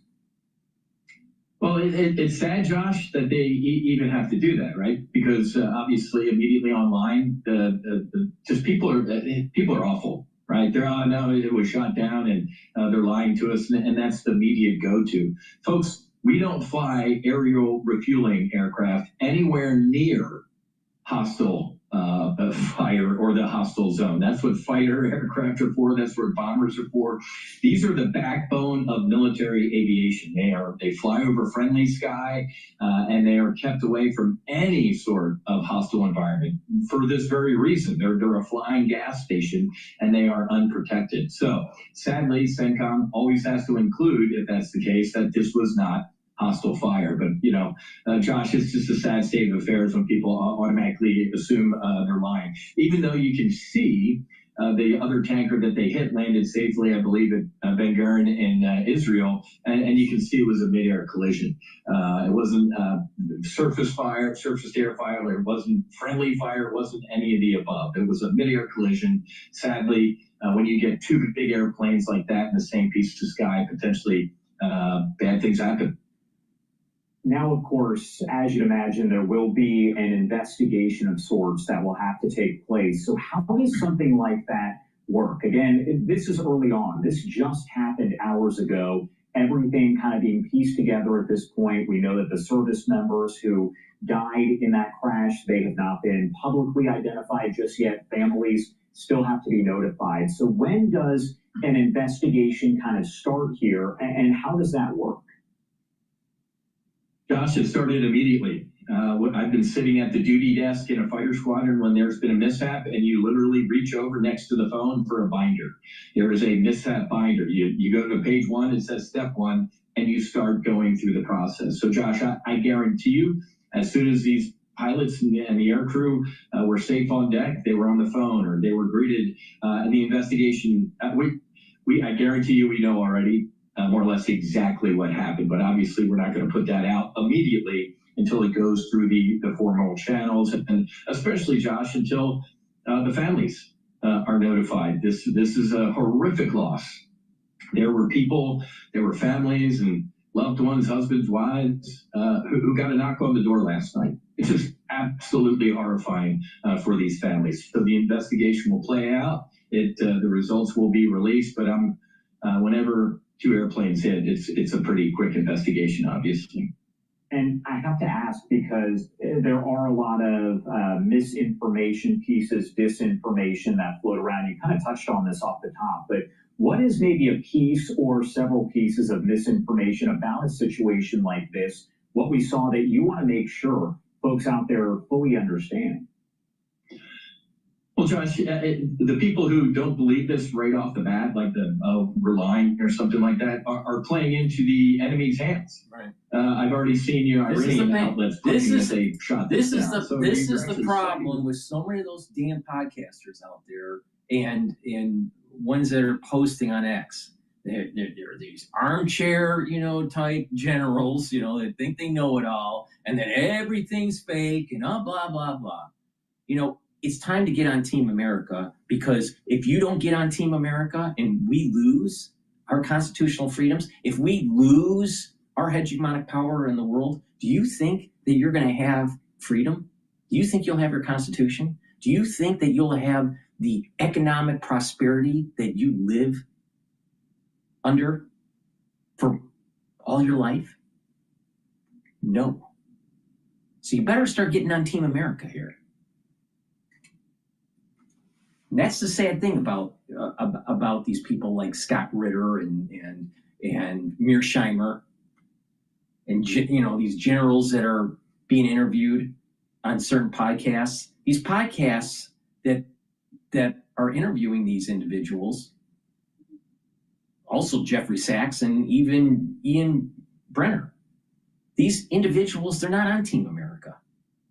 They try to spin it in a way where there's going to be absolute failure by the United States. Scott Ritter totally got it wrong on what happened in Gaza and in Lebanon and in Syria. The Israelis won. Scott Ritter thought that the Israelis it would be their Vietnam. Didn't happen. Scott Ritter also thought that the United States would not be successful with our first bombing run on the nuclear facilities. He got that wrong too. And Scott Ritter is going to get this one wrong too. Get on Team America. Scott Ritter is a fucking Marine. What the hell's wrong with him? Team America. Because if we lose, then you might as well flush your freedoms and your retirement and your prosperity down the toilet. Because the life that we live is because of our hegemonic projection. That's just a fact. You think that people are, you'll notice in the media, as the stock market starts to go down, and right now it's trading at 6,654. So it's getting close to that support level of 6,600. And oil is trading up right now, as we speak, at 96 handle. It was trading at the 94 handle earlier in the broadcast. So as oil's going up and equities are going down, you're going to start hearing more negativity in the mainstream media. You're going to hear more negativity with these podcasters. It's an industry. Tucker Carlson's one of them. It's an industry to talk trash about the United States. And Tucker, says that he's been here for so long and that, he's part of the Swanson family. Tucker, my family in the United States has been here a hell of a lot longer. All right? And oh, by the way, my family's done more than your family has. So, the reality of the situation is that you got people like Tucker that has a huge following talking trash about America. Get on Team America now. When she needs you, why does Tucker deserve prosperity? Why?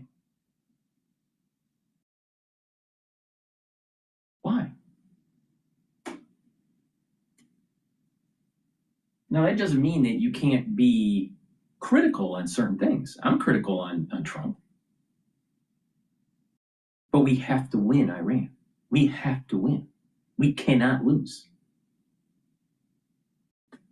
Get on Team America. Come on, Tucker. Get on Team America.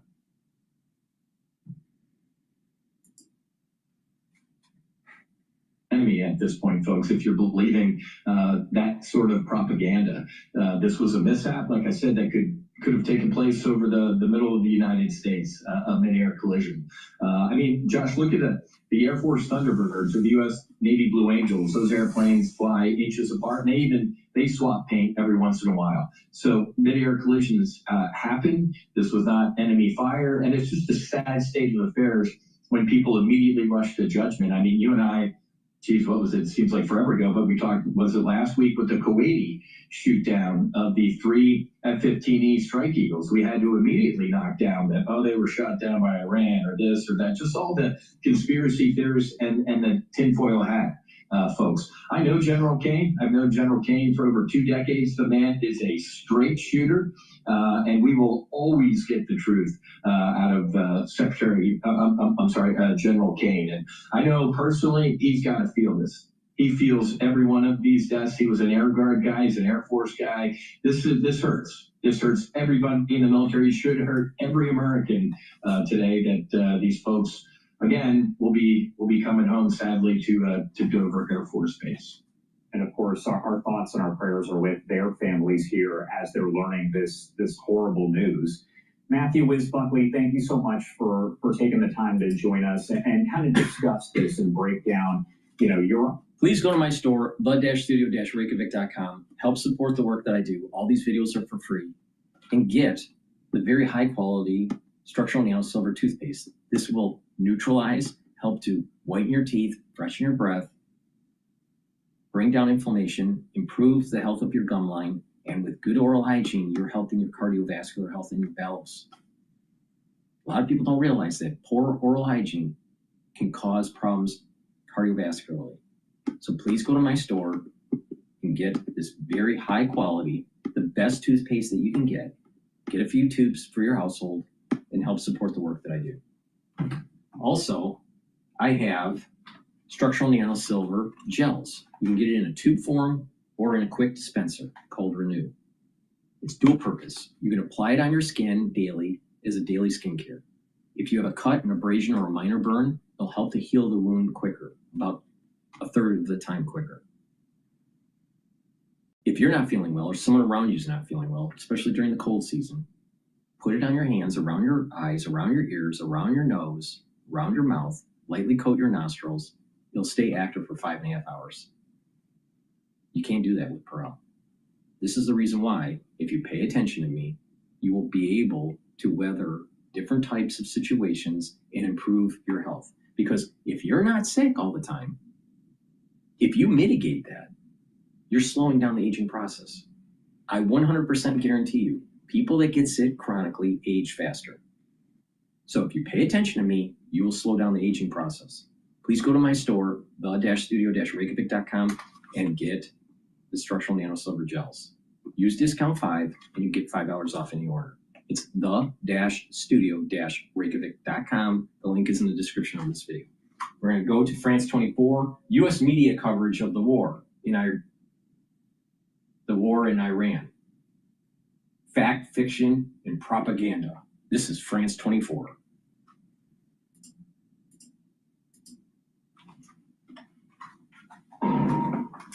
Days after the U.S. joined Israel in launching surprise attacks on Iran, and many American politicians still did not understand the Trump administration's justification. There are times when you go into a classified session and you walk out and you have a better understanding about the gravity of the situation and the rationale behind the military action. This is not one of those times. The administration also failed to convince the public. Most polls show Americans are either skeptical or flat out opposed to this war. But ahead of November's midterm elections, Republicans have been making media rounds trying to quell anger over rising gas prices. Short-term disruption for the long-term gain. Short-term pain be for long-term gain. Short-term pain for long-term gain. Repetitive messages are often effective messages, and that's in stark contrast to the broader communication strategy. Politico's playbook wrote that, quote, government messaging during times of war is normally incredibly tight, with spokespeople parroting the official lines ad nauseum. There's no freelancing, no divergence of thought is permitted because the stakes are simply too high. Yet the past week from this administration has been the total opposite, and we're witnessing the results. Look at this clip put together by CNN. And we may have casualties. That often happens in war. I don't know if this is technically a war. We didn't start this war, but under President Trump, we are finishing it. This isn't a war. We haven't declared war. The Secretary of Defense, who calls himself the Secretary of War, said today this is a war. We set the terms of this war from start to finish. Nobody should classify this as war. It is combat operations. War is hell. And to be fair, the Trump presidency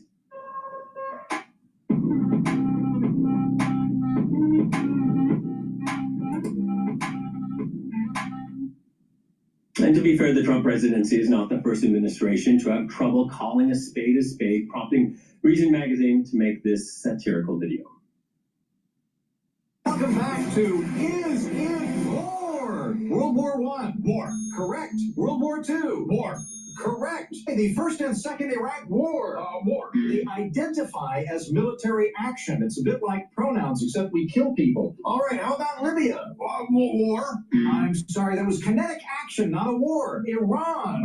It's a war. We're doing war things. No, not war things. Preemptive retaliatory de-escalation action. No, that's not a thing. It would almost be funny if it wasn't a war or was a war. You get it. And like with any war, there has been propaganda on both sides of the conflict. The White House was criticized for a video that mixed footage from the Call of Duty video game along with clips of American missile strikes inside Iran. And in the case of tit-for-tat trolling, a few days later, Iran released this AI-generated video replacing humans with Legos and blaming the U.S. and Israel for the attack on the girls' elementary school in Manaf. That strike occurred during the opening hours of the initial assault on Iran and killed more than 170 people, most of them schoolgirls. Now, the New York Times was one of several newsrooms, including CNN, the Associated Press, Bellingcat, to analyze satellite imagery, verified videos, and other material to conclude that the U.S. was likely responsible. CBS's Face the Nation is one of America's longest-running news programs. Since coming under new ownership, though, CBS has been accused of appeasing the Trump administration. When Democrat Tim Kaine was on, and his interview abruptly ended when he mentioned the school strike. Take a look. Some of the Americans that are still being held in Iran, do you have any idea what is being done to protect them? I do not, and I fear about that. Look, if school kids are being killed in bombing, likely U.S. bombing, although the president and the Secretary of Defense are now trying to invent a claim that it was Iran. If school kids are being killed, I worry about the fate of U.S.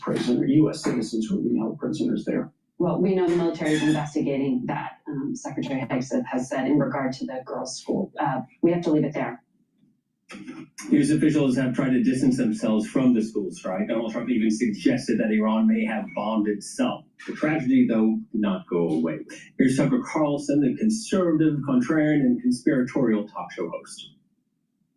You have have to believe that was accidental, despite the fact it was hit twice, 40 minutes apart. Looks very much like a double tap, which is to say a bombing and then an attack and people coming to rescue the injured. But as an American, you have to believe this was a tragic mistake. But we have to verify that, because if you wake up in the morning and you're living in the kind of country that thinks it's okay to kill not simply military officers, but their daughters, that country's not worth fighting for. A preliminary U.S. military investigation has since found that the U.S. was responsible, saying it was due to a targeting mistake by military planners. And remember, back in 2016, Republicans said a vote for Democrat Kamala Harris was a vote for war, and a vote for Donald Trump was a vote for peace. Here's Jon Stewart. That's why they voted for him, the doctrine, peace through strength. And now they support Trump for a very different reason. The president's not afraid to take action with hard power when necessary. The Iranian government found out what the Trump doctrine is all about, and that is mess around and find out. Donald Trump has the guts, the balls, and the vision to do things that nobody else will do. I'm going to leave the balls thing alone for now. But how quickly the right has gone from peace through strength to peace through war. And we're all just along for the ride in a war with no clear purpose, no end in sight. It's all just at the whims of Donald Trump. Let's bring in our guests, Negar Mortazavi, an Iranian-American journalist and political analyst. Negar, thank you for patiently waiting. Thanks for having me. It's easy for journalism to get lost in the fog of war. What has struck you about U.S. media coverage? Well, this is something that's not just limited to Iran. We've seen this all the way back to the invasion of Iraq, and now in the past 2 years, when it comes to Israel, the genocide in Gaza. First and foremost, the dehumanization of a population, which of course is part of the political rhetoric coming from officials, but that also leaks into the media coverage. Media, journalists, anchors, taking these comments from politicians at face value, and also not really showing the nuances of these societies that eventually their country ends up bombing or going to war or limited military action with. So I think it starts with dehumanization, and that's a gradual, slow process. And then also the coverage of, for example, the fact that this is a war of aggression. International institutions, the UN, they've called this unlawful. I mean, the reasoning for the war is still not clear for the American people. And I think the media hasn't done a very good job of really articulating and showing some of these contradictions that are coming. You expect this from politicians, of course, but I think the media can have a lot more scrutiny. And unfortunately, that doesn't exist when it comes to at least U.S. foreign policy, and especially towards that region. And the kind of coverage of friends and foes of the U.S. is very different. Yeah, it's a very good point about dehumanization, but it's also perhaps somewhat difficult because what you're dealing with here is the Middle East, where you have a lot of restrictions on the press there. So there aren't a lot of images coming out of Iran. So there aren't a lot of faces about who the enemy is or isn't. So how should newsrooms try to combat that dehumanization? Absolutely. I mean, access is an important. Meet your new favorite email design platform. Create stunning emails without touching a single line of code. With our editor and Absolutely. I mean, access is an important issue, and also it's a cycle because the coverage is seen as skewed and not very objective. That also contributes to, at least on the case of Iran, and Iranians say, well, this coverage of us is so bad, we don't want these journalists in our country. And then it turns into a cycle. Because I know a lot of well-intentioned American Western journalists who really are curious and want to go to the country and cover. We just had CNN send someone who did an excellent job of reporting on the ground at risk to personal safety. But it's a balancing fact. I would say journalists should try. It's a difficult war zone. These countries are more challenging, especially for American journalists. But it's also not impossible. We see people who can get in. Yes, it may be more difficult, more complex, but trying to navigate sort of that terrain and also that system to make sure you can get in, I think is part of the work and part of the job. And access is not zero, but of course it's limited, and that impacts the work. Yeah, there's an alternative incentive, because without access, there is another way to get Iranian voices, and that's to have Iranian voices in the United States. It has the largest diaspora outside Iran. Are there enough Iranian voices on air or in the press in the United States? We see Iranian voices in the US media and Western media, I would say in general, because I think this criticism also applies to European media, including France, but very much also focused in the US because this is the country that started the war. And I think the media is even helping the government in sort of manufacturing consent for the war to some extent. This is a very unpopular war in the United States. When it comes to Iranian voices, there was a poll that just came out that showed that the community is split almost in half. Iranian Americans, 49% to 48% against and pro-war. But when you look at the US media, you only hear almost entirely from voices that are pro-war. I have seen this on CBS, on various other channels, that predominantly the voices that are the sound bites and the examples that you see from the community, the diaspora, are the pro-war voices. It is an outsized voice. It's that side, that half of the community has more, access to the media, to the speakerphones, and more active rallies, etc. But we also know that the other half of the community is very much anti-war, and I think that's even more representative of inside Iran, because the people who are already under these bombs and actually dealing with the actual war also are increasingly becoming against it. So not featured. Yeah, and one of those loudest voices, I think we can say, we're alluding to the Shah's son, Reza Pahlavi. And he's made a ton of media appearances in the United States, but he's not the only opposition voice, as you mentioned. So should U.S. newsrooms be weighing how often he appears? Because with each appearance, his case to maybe one day be in power in Iran becomes more credible. Absolutely. And we know from reporting by Israeli media that the Israeli government has invested in sort of bringing up the popularity of the former Shah's son, and it has invested in media appearances, in social media support for him, essentially helping manufacture a popularity level that it doesn't match what you actually. He does enjoy some popularity on the ground and also in the diaspora, but it's a lot more hyped.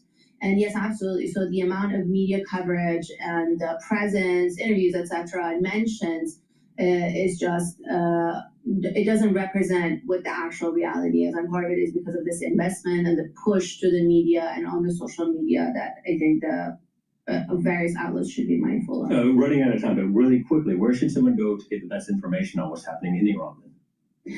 Well, as you said, it's difficult. I would say diversify your sources of news, so don't rely on just American, just French. There are also Middle Eastern outlets if you can read Farsi or use translation. Iran also has a vibrant media ecosystem, I mean, with some limitations, but a lot of news and information and images are also coming from inside the country, and very brave journalists who are active on social media as well. Negar, we have to thank you so much for coming in to speak to Swoop. Negar Mortazavi, joining us there. That brings us to our... Please go to my store, the-studio-reykjavik.com. Help support the work that I do. All these videos are for free. And right now, energy is slightly up. It's 96.34 for oil.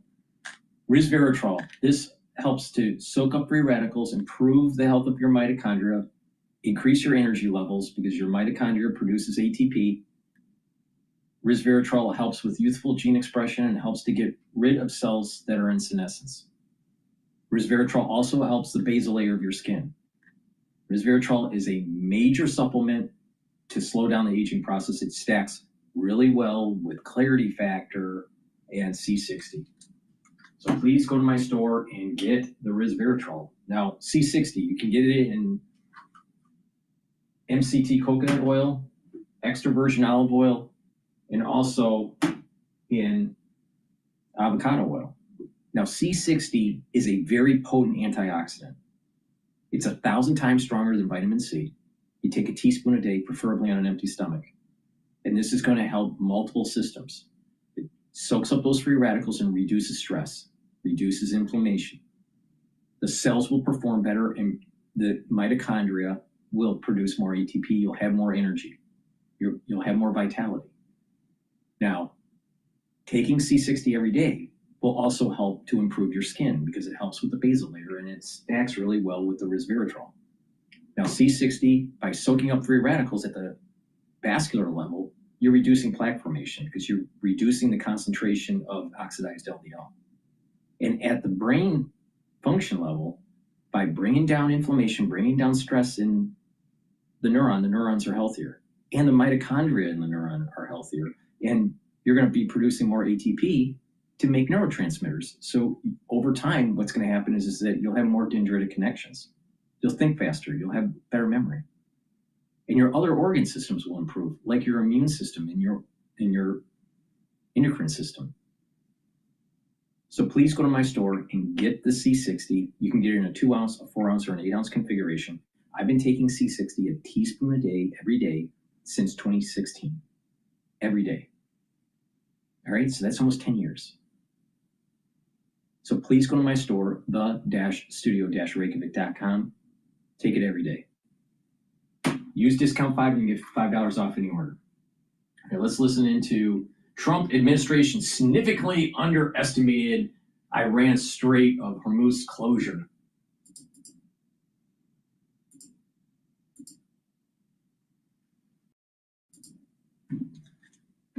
About for decades? Yeah, look, this is reporting from CNN's Zach Cohen, Phil Mattingly, Kevin Liptak, and Kylie Atwood, and it gets into just how problematic what is happening in the Strait of Hormuz, which of course is one of the world's most important energy chokeholds in the country. It's responsible for 20% of the global crude oil that comes out of that very key waterway. And what they're learning, our colleagues, is that essentially that while key officials from the Department of Energy and the Department of Treasury were present for a lot of these briefings, what is typical in planning for something of this magnitude, an operation, military operation of this magnitude in the Middle East, they said that the agency analysis and forecasts that would be integral elements of the decision-making process in past administrations were secondary considerations here. Now, I think one of the key things is what the administration is actually going to do about this, John. And what we've heard from top officials and what our colleagues are hearing from their sources involved in some of the planning on this is that it could be weeks before the Trump administration's efforts to really try and alleviate the impact of what is happening in the Strait can actually take effect. We've heard many officials kind of talk about the possibility of having the U.S. Navy go in and escort some of these oil tankers and ships through the Strait to make sure they're safer. But that is very high risk. And that is something that we've now heard as well from top officials like the Energy Secretary Chris Wright noting that it can be very dangerous to do that. Meanwhile, we've heard from the president kind of trying to downplay. This is what I mean about CNN's not on Team America. So they're complaining that the Defense Department and Trump didn't open up the straits and make sure oil's flowing during the war. But then on the next side of their mouth, they start saying that it's high risk for our Navy fleet. Well, don't you think that you should knock out the missile capability, knock out the manufacturing capability, knock out the drones, and degrade the IRGC before you open up the strait? Yeah. Because what if we kept the strait open and our ships got hit? Not only is it bad press and a win for Iran, but we have less ships for our military projection in Asia. So actually, General Kane is being prudent on conducting the war effort the way he is. It is better to degrade the IRGC before the strait is open. Now, it's possible, more than 50% chance, maybe 60% chance, that the strait will be opened up in 2 weeks. That we'll start to see the flow. It probably won't be 100% flow from baseline, but the flow will improve in 2 weeks. About 60% chance. But if it's not, then we're talking about probably 3 months before we see 100% flow. But the thing is that General Kane, it was prudent on the way he's conducting the war to make sure that we don't lose or reduce the risk of losing our naval fleet. It's better to pay a little bit more at the gas pump and have higher oil prices and have our naval fleet versus trying to make sure that oil tankers are coming through and potentially losing some of our frigates or, maybe a destroyer or whatever. But CNN knows better. Journalists on CNN know better.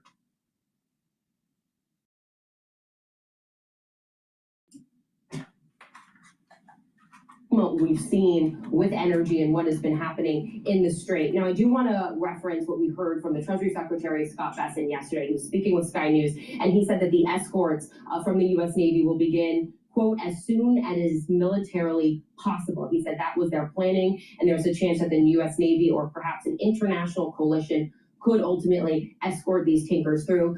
We also heard, just speaking on this idea of preparedness and the lack thereof that our colleagues are reporting on, we did hear from the White House, a spokeswoman, Anna Kelly. This is what she told CNN. She said, through a detailed planning process, the entire administration is and was prepared for any potential action taken by the terrorist Iranian regime. She went on to say that the president has been clear that any disruptions to energy are temporary and will result in a benefit to our country. That has really been the line we've heard from this White House, that what is happening right now with oil is temporary. But all to say, we do know that energy executives as well are kind of trying to play it safe right now. They do not want to be sending their oil tankers through, risking lives, risking their ships at this moment. So this is a problem that is likely going to continue for a long time until the administration can figure out how to safely, escort these ships and reopen the Strait in a way that is safe for everyone. John? Secretary of Energy Chris Wright told Kay yesterday they were not yet ready to escort these fuel tankers through the Strait. General, the reporting is that somehow the administration, the National Security Council, the Pentagon maybe underestimated what Iran was willing to do in the Strait. How could that be when I know that a Strait closure has been near doctrine in the U.S. for decades? John, I was very surprised by those, that reporting as well. In my experience, and I've spent, a couple of decades working in the Central Command area of responsibility to include being part of, the development and the review of the concepts of operations to address the threats. All right, that this guy that's talking on CNN, the network that hates Trump, all right? Lieutenant General Mark Schwartz, retired.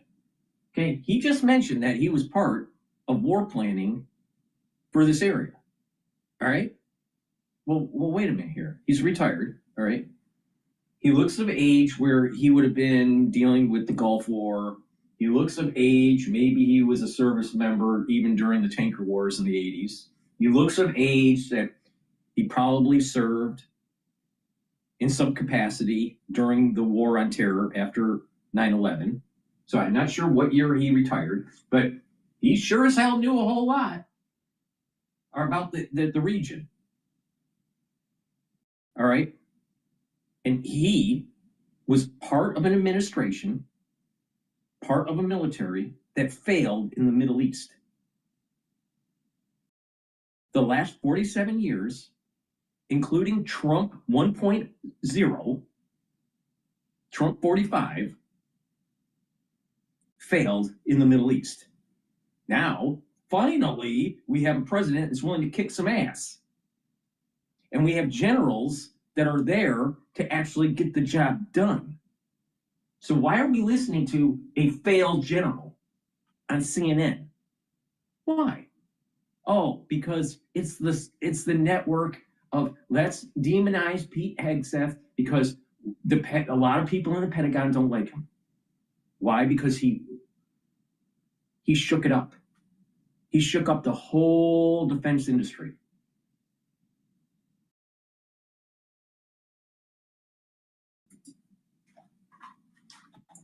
Region and specifically the Strait. So I believe that CENTCOM certainly had this as a potential response option based on offensive operations into Iran. So now the fact that potentially all the capability to start clearing the Strait to allow freedom of navigation, and we may have to have additional capabilities build up to include, similar to what we had with Prosperity Guardian, to rely on our coalition partners in the Gulf states and our allies from NATO to assist. That may be forthcoming. Let's listen to what the Secretary just said about the Strait of Hormuz.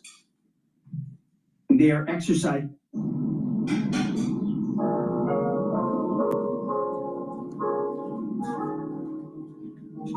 I've been doing this better than going on 50 years. Another Trump hater. They are exercising sheer desperation in the Straits of Hormuz.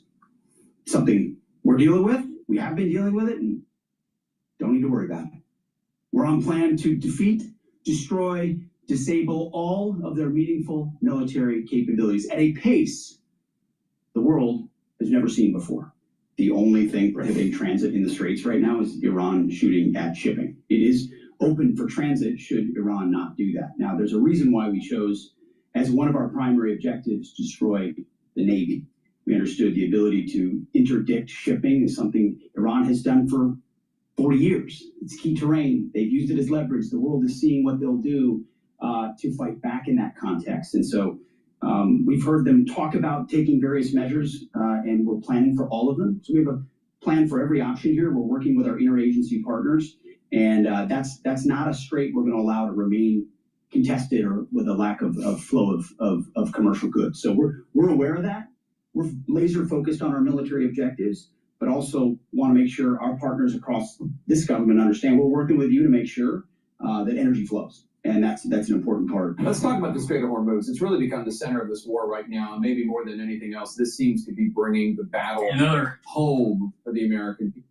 Jake Tapper, another anti-Trumper. All right? Dipshit from Dartmouth.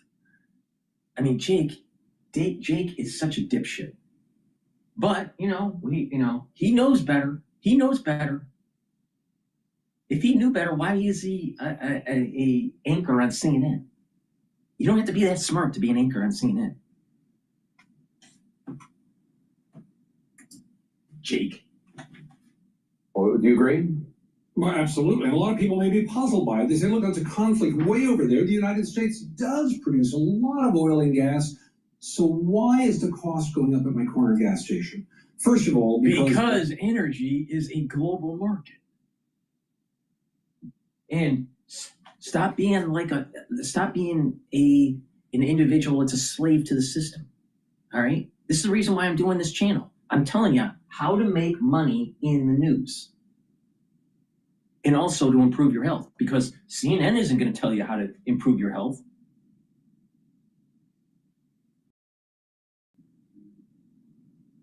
Sanjay Gupta, MD, physician, he doesn't help you to really improve your health, even though he's a neurosurgeon. He got COVID 100% wrong. CNN isn't telling you how to improve your health. I'm telling you how to do it. And not only that, I do it myself. So the proof's in the pudding. Do I look like I'm in my 50s? No. So, okay, so CNN's not telling you how to improve your health. And CNN isn't really CNN will do an advertisement to have you do, buy a certain good from a multinational corporation. All right? It's probably not even good for you. That's their ad stream, ad revenue. And they get your eyeballs to scare you.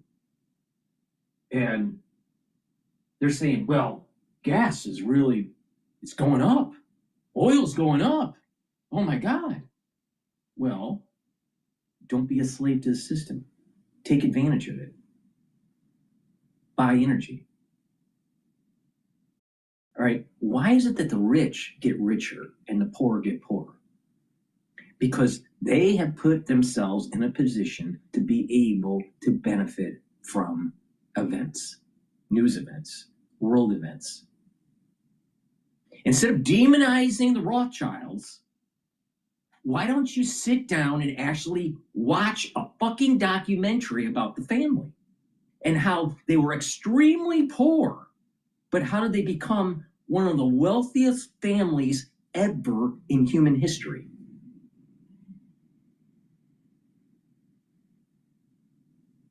Oh, it must be a cabal. It must be some sort of, no. It's hard work, being smart, a lot of luck, and being at those moments in time where it's a fork in the road. History can go one way or history can go another way, and you're betting. You're placing your confidence financially in a certain path. That's how they got rich. So instead of fucking whining that your gas price is at $3.50, $4 a gallon, or even $7 or $8 because you're in the land of the fruits and nuts of California because of the taxes on gasoline, instead of whining about it, why don't you pay attention to what I'm telling you? And you'll make money. And you won't be a slave to the system.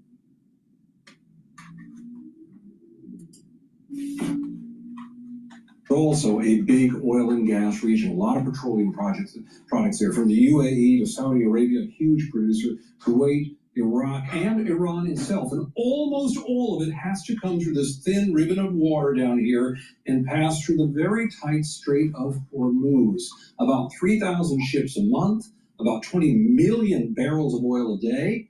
And Iran, as you noted above, Jake, is really putting a lot of military pressure on those ships and, in effect, slamming the gates shut there at the Strait and letting almost nothing through. We've heard about the effort to mine the Strait, sea mines by the Iranians. What do we know about Iran's ability, their capability to do that? So see, this is the problem with mainstream media when it comes to CNN and some other networks. They've heard. Where's the confirmation? Where's the confirmation that there's actually a mine? Where is it? Because if you have that information, that should be sent to the Pentagon like pronto. So how can the Pentagon say that there's no evidence of mines being laid? There's no evidence of it. Now it could be, but there's no evidence of it. That's what the Pentagon's saying. But CNN is saying, well, they have information. What's the source? Is it double or triple sourced? Do you have pictures? Do you have video? Did you share it with the Pentagon? No, they'll share it on their website. They'll share it in some news clip that everyone watches to try to demonize the Trump administration. So if they really have this information that mines have been laid, which there's no evidence of, supposedly, but if they have that information, why isn't it being shared with the Pentagon? Why do they say that? Well, they had a source that said this and blah, blah, blah. We have pictures and we shared it with Pete Hegseth. No, they don't do that. No. They just say it. Well, prove it. This is Dartmouth for you. Right here. Jake Tapper, Dartmouth. Piece of shit. Have a lot of mines, and they're not the old mines that you see in World War II movies. For example, they have this type of mine, which is called an influence mine. This is just one type. This sort of mine is much more modern. It sits underwater, and it basically takes readings on what's passing above, so that if a small boat or ship goes by, it may ignore it. But if a big tanker goes by, and that's what it's been tuned to, that's when it may detonate. It will be enough to destroy it. We don't know. How many are out there? We don't know. But that uncertainty so they're just saying that this could be, but we don't know if it is. Well, then maybe you should have a disclaimer saying this is all innuendo. No, this is CNN. I mean, CIA News Network. So contributing to the notion that none of these ships that ought to be going out are doing so. Jake? Tom, most of the oil from the Strait goes to Asia, notably to China. So why is it impacting the U.S. this way? Yeah, almost none of it comes to you. Oh, because, Jake, I know you're a journalist, but the energy sector, the energy trading is global. And we do export. And not only that, we do import some of this oil. So there's flows both ways. But going into Iran and being able to align the United States with a secular, democratic country, we will be able to cut the flow of energy to China if we need to, if they invade Taiwan, Jake. I know you're from Dartmouth. I know you have a thick skull. I know you're not very bright, but it is a major chess piece that is being played against the conflict between the United States and China. Okay, Jake? And this is the reason why we went into Venezuela first. We had all intentions of knocking out Iran in the Trump administration. This isn't by accident. This isn't just some sort of chaotic event. This was planned. They went into Venezuela first to make sure that the heavy crude could feed Pad 3 refineries in Texas and Louisiana. Because if we didn't do that and we hit Iran, we would have even worse problems with energy costs, because our refineries would be going down in production, if not completely turned off. Okay, Jake? Do you get that? I know you're from Dartmouth, and you need a little bit of time to have it absorb. Okay, Jake?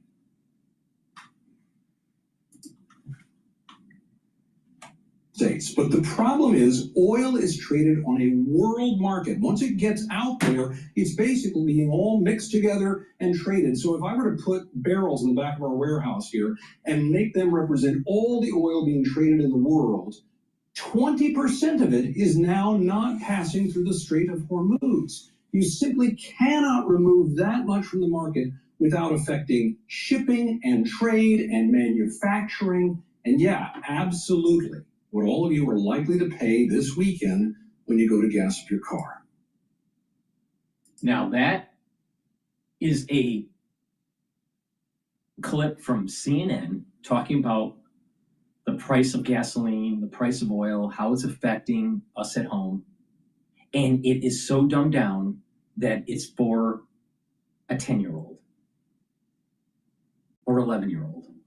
Now you're listening to my channel broadcast, and I'll give you a much more specific way to play this.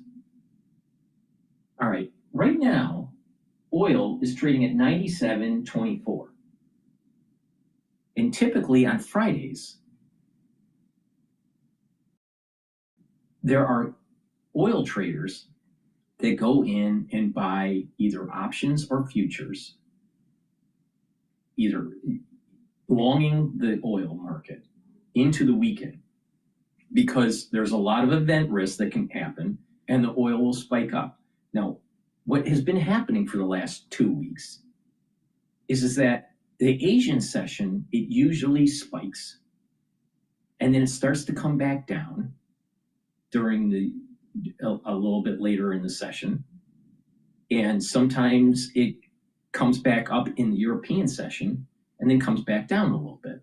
And then in the United States session, it comes back up and then comes back down. So they're trying to play this volatility that's going on with the event risk. So Monday morning, when you can start trading, or pre-market trading, which starts at 7 a.m. in the United States, New York time, you might be able to benefit from that event risk that drove up the energy price. But then it kind of drifts back down. You've seen this. It goes up to 100 or maybe above, and then it comes back down, and then it kind of comes up and then comes back down, and it's been floating around in the 90 range.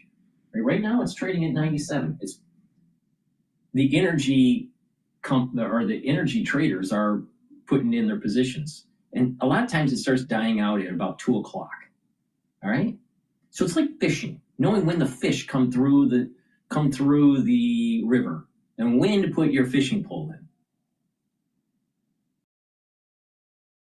So instead of listening to CNN that talks like you're a 10-year-old,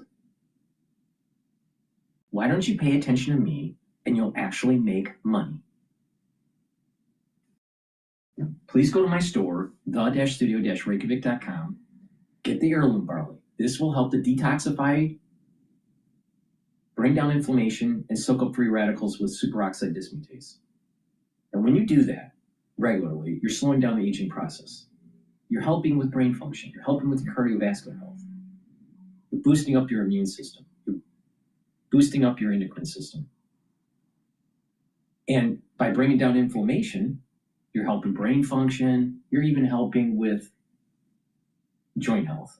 So please go to my store, get the heirloom barley, slow down the aging process. And vitamin D3. Instead of listening to CNN, take vitamin D3. Why? Because it's a gene expression cofactor that helps your cells to perform better. It also helps to absorb calcium. And if you do resistance training, you're going to get denser bone. That's really important because in your geriatric years, if you fall and you break your hip, chances are you're going to die in 2 weeks. So it's better to have denser bone. Do some resistance training, take the vitamin D3. Oh, by the way, vitamin D3 also gets rid of cells that are infected. It forces them to go into apoptosis. So it clears the cells. And vitamin D3 helps with cardiovascular health. So it's really important to take. So why don't you go to my store, the-studio-reykjavik.com, get the vitamin D3, take it every day, and stop listening to CNN and Jake Tapper. Because he's a dipshit.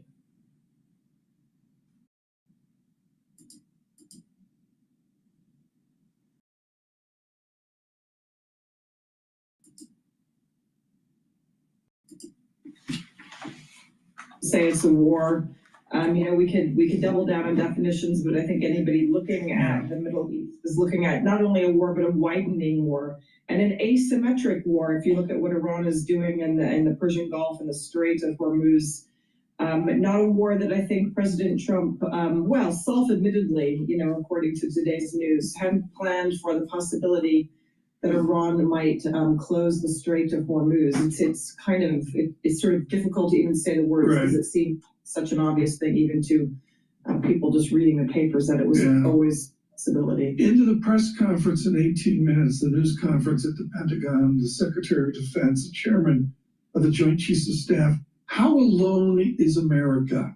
Where are our allies besides the Charles de Gaulle steaming east?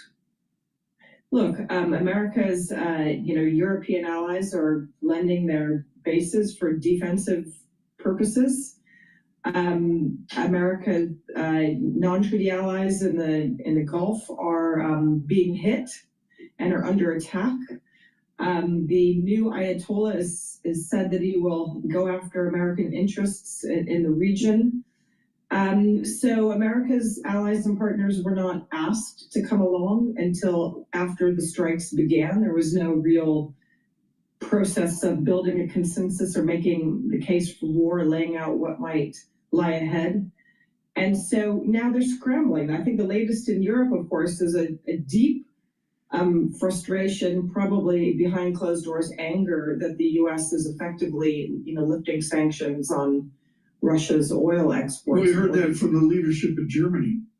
And, exactly. I think the FT had that. Yeah, I'm so glad you bring that up, Leslie. Because I wanted to talk about what all of this means for Putin and for Russia. We heard yesterday that Russia has been giving Tehran some intelligence. And now, of course, these sanctions, countries can buy sanctioned Russian crude that's already at sea. What is this doing for Putin's empire? Well, in the short term, it's certainly helping him. I mean, indirectly and directly with the sale of oil, for sure, but indirectly in that America has its focus elsewhere. That's not only helping Russia, that's also helping China. This is an old story, not a new story. When America has its eyes off the prize, China benefits from the disruption, from America's distraction, from seeing the West at odds with itself, if not torn apart. Russia also. So I think for America's European allies, which quite frankly have gotten very little bandwidth or playtime in this war, this is a terrible turning of the tide. They will be impacted much more by gas than by the U.S. As we know, gas prices But it really is, it's coming at a time when they're squeezed at home, when, the war with Ukraine continues. We're not even talking about the war in Ukraine right now. We're only talking about the Middle East. The rising sun across Lake Michigan, Leslie Vingemery in Chicago. We will continue whether we welcome all of you 15 minutes from a press conference of the Pentagon. Of course, Michael Barr will be along with the news, including this horrific crash, I should say, of a flying tanker for the Air Force. Alexis Christoforous with Leslie Vingemery. Thank you. But Leslie, now we're shifting the talk about this war from intensity to duration. What are you going to be listening for during this press conference that we're awaiting here at the top of the hour from the Defense Secretary? I have some sort of plan for what to do about the buildup in the Persian Gulf, of how to manage the global political economy, whether they're going to seriously consider escorting ships through the Strait of Hormuz and what conditions would need to be met in order for that to be safe. I think, more importantly, what is the plan for ending the war, under what conditions? And what we really need is straight talk on the reality that even when the United States ends the war won't be ended. And so what will the plan be for the period when America is no longer directly striking, but Iran is certainly likely to continue the war? What conditions might Iran ask from the United States and from Israel in order to help stabilize the global political economy and flows of ships through that strait? And what would the U.S. be willing to give? I don't think we're going to hear very much about that last point, but it's clearly what needs to be discussed. President Trump seems to be digging in his heels. He's not a man who likes to lose or to admit that he's losing. So I'm wondering what an exit ramp might even look like, because we know many lawmakers are now calling for an exit to this war, especially in the year with midterm elections. What might that even look like, Leslie? I think with President Trump, it's, he's going to be in a quandary. This is not a president that will be in any way, shape, or form pleased to see rising oil prices and perpetual instability if there isn't some sort of negotiation. I think, though, more likely that he will declare, a success in depleting and diminishing Iran's ability to project power externally, and signal that he's going to end strikes, but maybe not. Very hard to predict what will happen. I doubt that he will get into this question of Iran's ongoing leverage, even after that moment. Leslie, you and I were inflicted with 850 pages of Henry Kissinger. You had to read Diplomacy just to show up. But of course, Vingemery did better than me in class, Alexis. I don't know if you knew that. At the back end of that book, Secretary Kissinger talks about the New World Order reconsidered. What does the Vingemery New World Order look like when this war ends? At the moment, we're not moving into another order. We've clearly abandoned, the United States has abandoned many of the norms and the laws for how we govern. It's certainly abandoned the principle that you work very closely with a certain set of pre-agreed allies. We are much more into might makes right, into a heavy transactionalism. But I think the real concern is that we're moving into a period where there isn't an alternative order, where alliances aren't going to be permanent. You're not going to know exactly who your friend or who your enemy is, where deals are done with a variety of partners, some more seemly and less unseemly than others. So unfortunately, we are not seeing our leaders map out an alternative version. We know that Mark Carney has talked about middle powers. I was just in India at the Raisina dialogue, where India is talking about, as it has been, multiple alignments in order to protect its strategic autonomy and enable it to do what it wishes to do, which is to focus on development and poverty alleviation. Right. I think many countries across Europe are going to be adopting a similar strategy. How do you develop multiple alignments with other middle powers on the economic front? I think on the strategic and security front, the West is still going to try to lean into itself. But when the U.S. behaves like this, that makes it Right. very much harder for its Western allies to go along.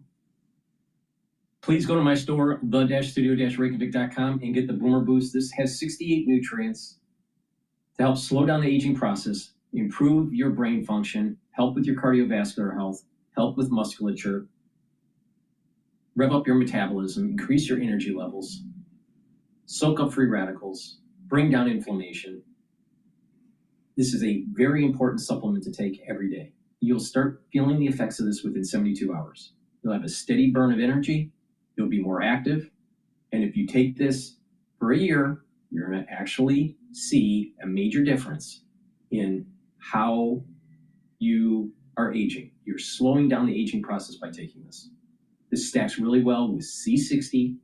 So please go to my store and get the Boomer Boost. Also, Boomer Boost helps to control your A1C levels. So do some resistance training, get some muscle, take the Boomer Boost, and you're reducing your chances of diabetes. Also, Cleanse. Cleanse and Max 35 are great supplements to take. You can take either one. Max 35 is 35 parts per million.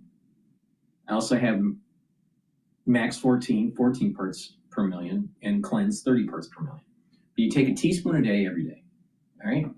Swish in your mouth, gargle about 20 seconds, and then swallow. What this will do is neutralize, improve your oral cavity, also your oral pharynx, maintain your mucosal barrier, and help the health of your epithelial cells in your oral pharynx.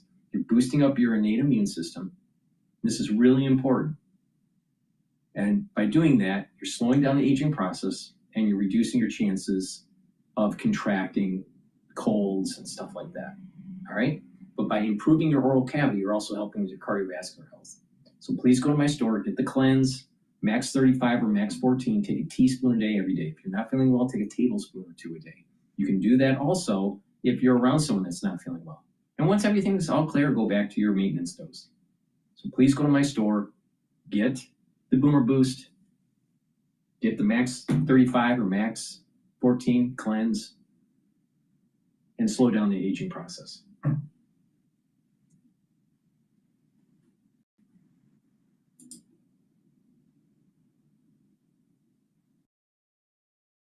All right.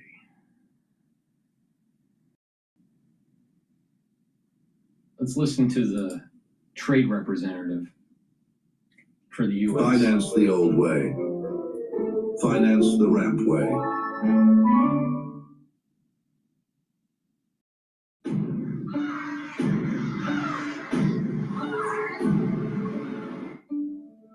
Something's different.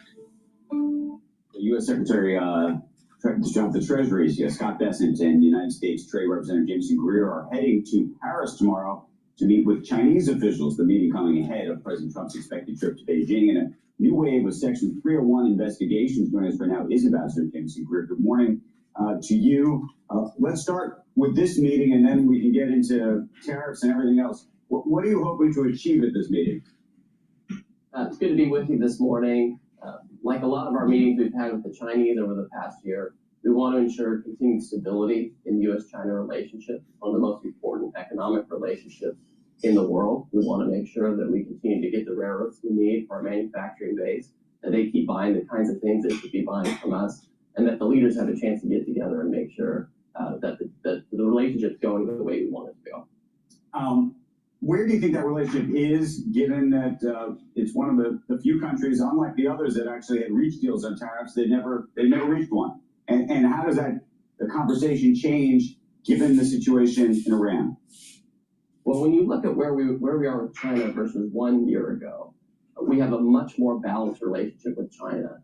I've been saying for a year, where do we want to be with China? We want relations to be stable. We want our trade to be more balanced. We want it to be a non-sensitive goods. And so our trade deficit with China in goods has gone down by 30% over the past year, 30.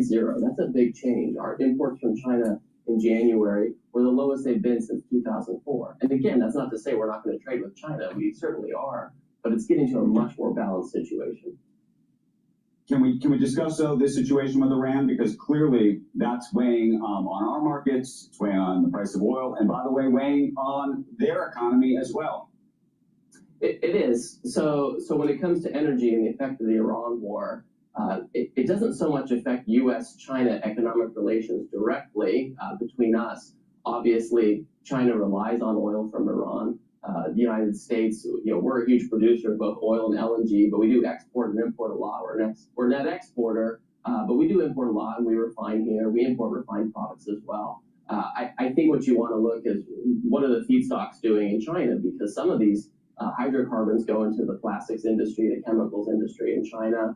I think we're more resilient on that front because we have a lot of domestic feedstocks and hydrocarbons. So we'll be watching how that might affect the Chinese economy and their ability to produce at the huge volumes they've been producing over the past several years. What is your expectation for how quickly this war in Iran is going to end? And if it doesn't, what do you think the global impact is going to be? Well, I think that we're talking in terms of weeks, right? When I speak with Secretary Hegseth or the president or others, they're much closer to it. But obviously, you can't talk about trade without the Iran war coming up and the effect of oil and gas and what that means. I think we're talking about a matter of weeks. Our expectation is that any effects we see will be short-lived. But we want to watch this, right? You could see other effects that affect cycles that we tend to see in commodity markets. So we're watching it very closely, especially in if there are particular spikes or if there are areas where we think we have more resilience. Which piece of this so far was not on your bingo card in terms of expectations? And I only ask this because I think when the attack was first made, there was a sense that this was going to end very quickly. I don't want to say it was going to be a cakewalk, but I think there was a view that it would be something more akin to that, and it clearly is getting more complicated rather than less, despite whatever successes we seem to be having. Well, I don't work in the Pentagon. I used to serve in the military many years ago, but all I know is the Pentagon for years and decades has been planning for these kinds of contingencies. We saw the president and his security team execute historic victories in Venezuela. We saw what they did with Iran and the Fordo site last year. I have full confidence in the team that they've planned out all the different scenarios, not just the military scenarios, also the economic scenarios. Again, I think that they're looking at a matter of weeks. When I talk to the secretary, we talk about their levels of, missile launches and drones. All that has gone down by 80, 90%. There's a finite amount of ordnance over there that the Iranians have. And, Pete and others are in a better position to talk to you about it. But that's how it looks from my perspective. Ambassador Greer, there was a court filing where a Customs and Borders protection official said that the government is somewhere between 40 and 80% towards building a system to refund the more than $165 billion that in tariffs that were collected that were then ruled illegal by the Supreme Court. They said that they expect that system to be up and running by the middle of next month. They have an online claim portal where I guess importers and brokers will submit their requests for refunds along with interest. Is there a chance that U.S. taxpayers will lose money on the tariffs that were instituted to try and bring money in if we are paying back those very tariffs with interest?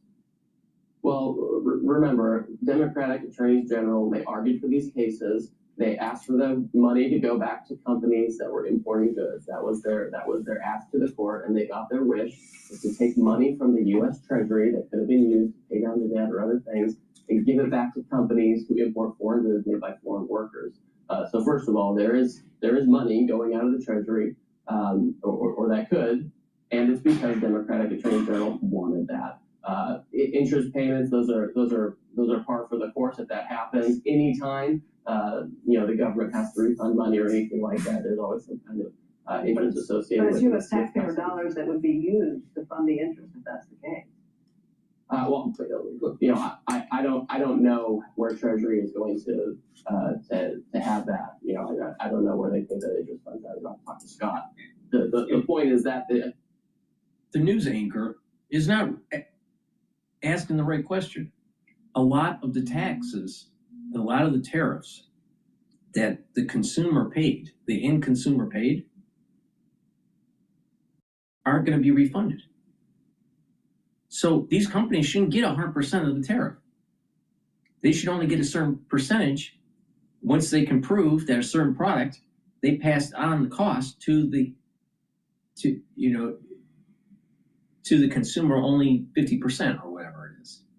Some companies pass 100% of the tariff to the end consumer, and some companies ate all of the tariff. So there's a wide range here. Well, if the company ate the tariff and didn't pass it on to the end consumer, then the company should get 100% reimbursement. But if they pass 50% of the tariff to the consumer, then the consumer should get 50% of it with interest and 50% to the company. But what's going to happen is that the corporation is going to get all of the tariff. And the end user has paid the tariff and doesn't get any reimbursement. That's not fair. That's just not fair. That's the real issue here, not the interest being paid. Attorneys General of Democratic states, they wanted this money to go back to companies who are importing foreign goods, and they got their wish.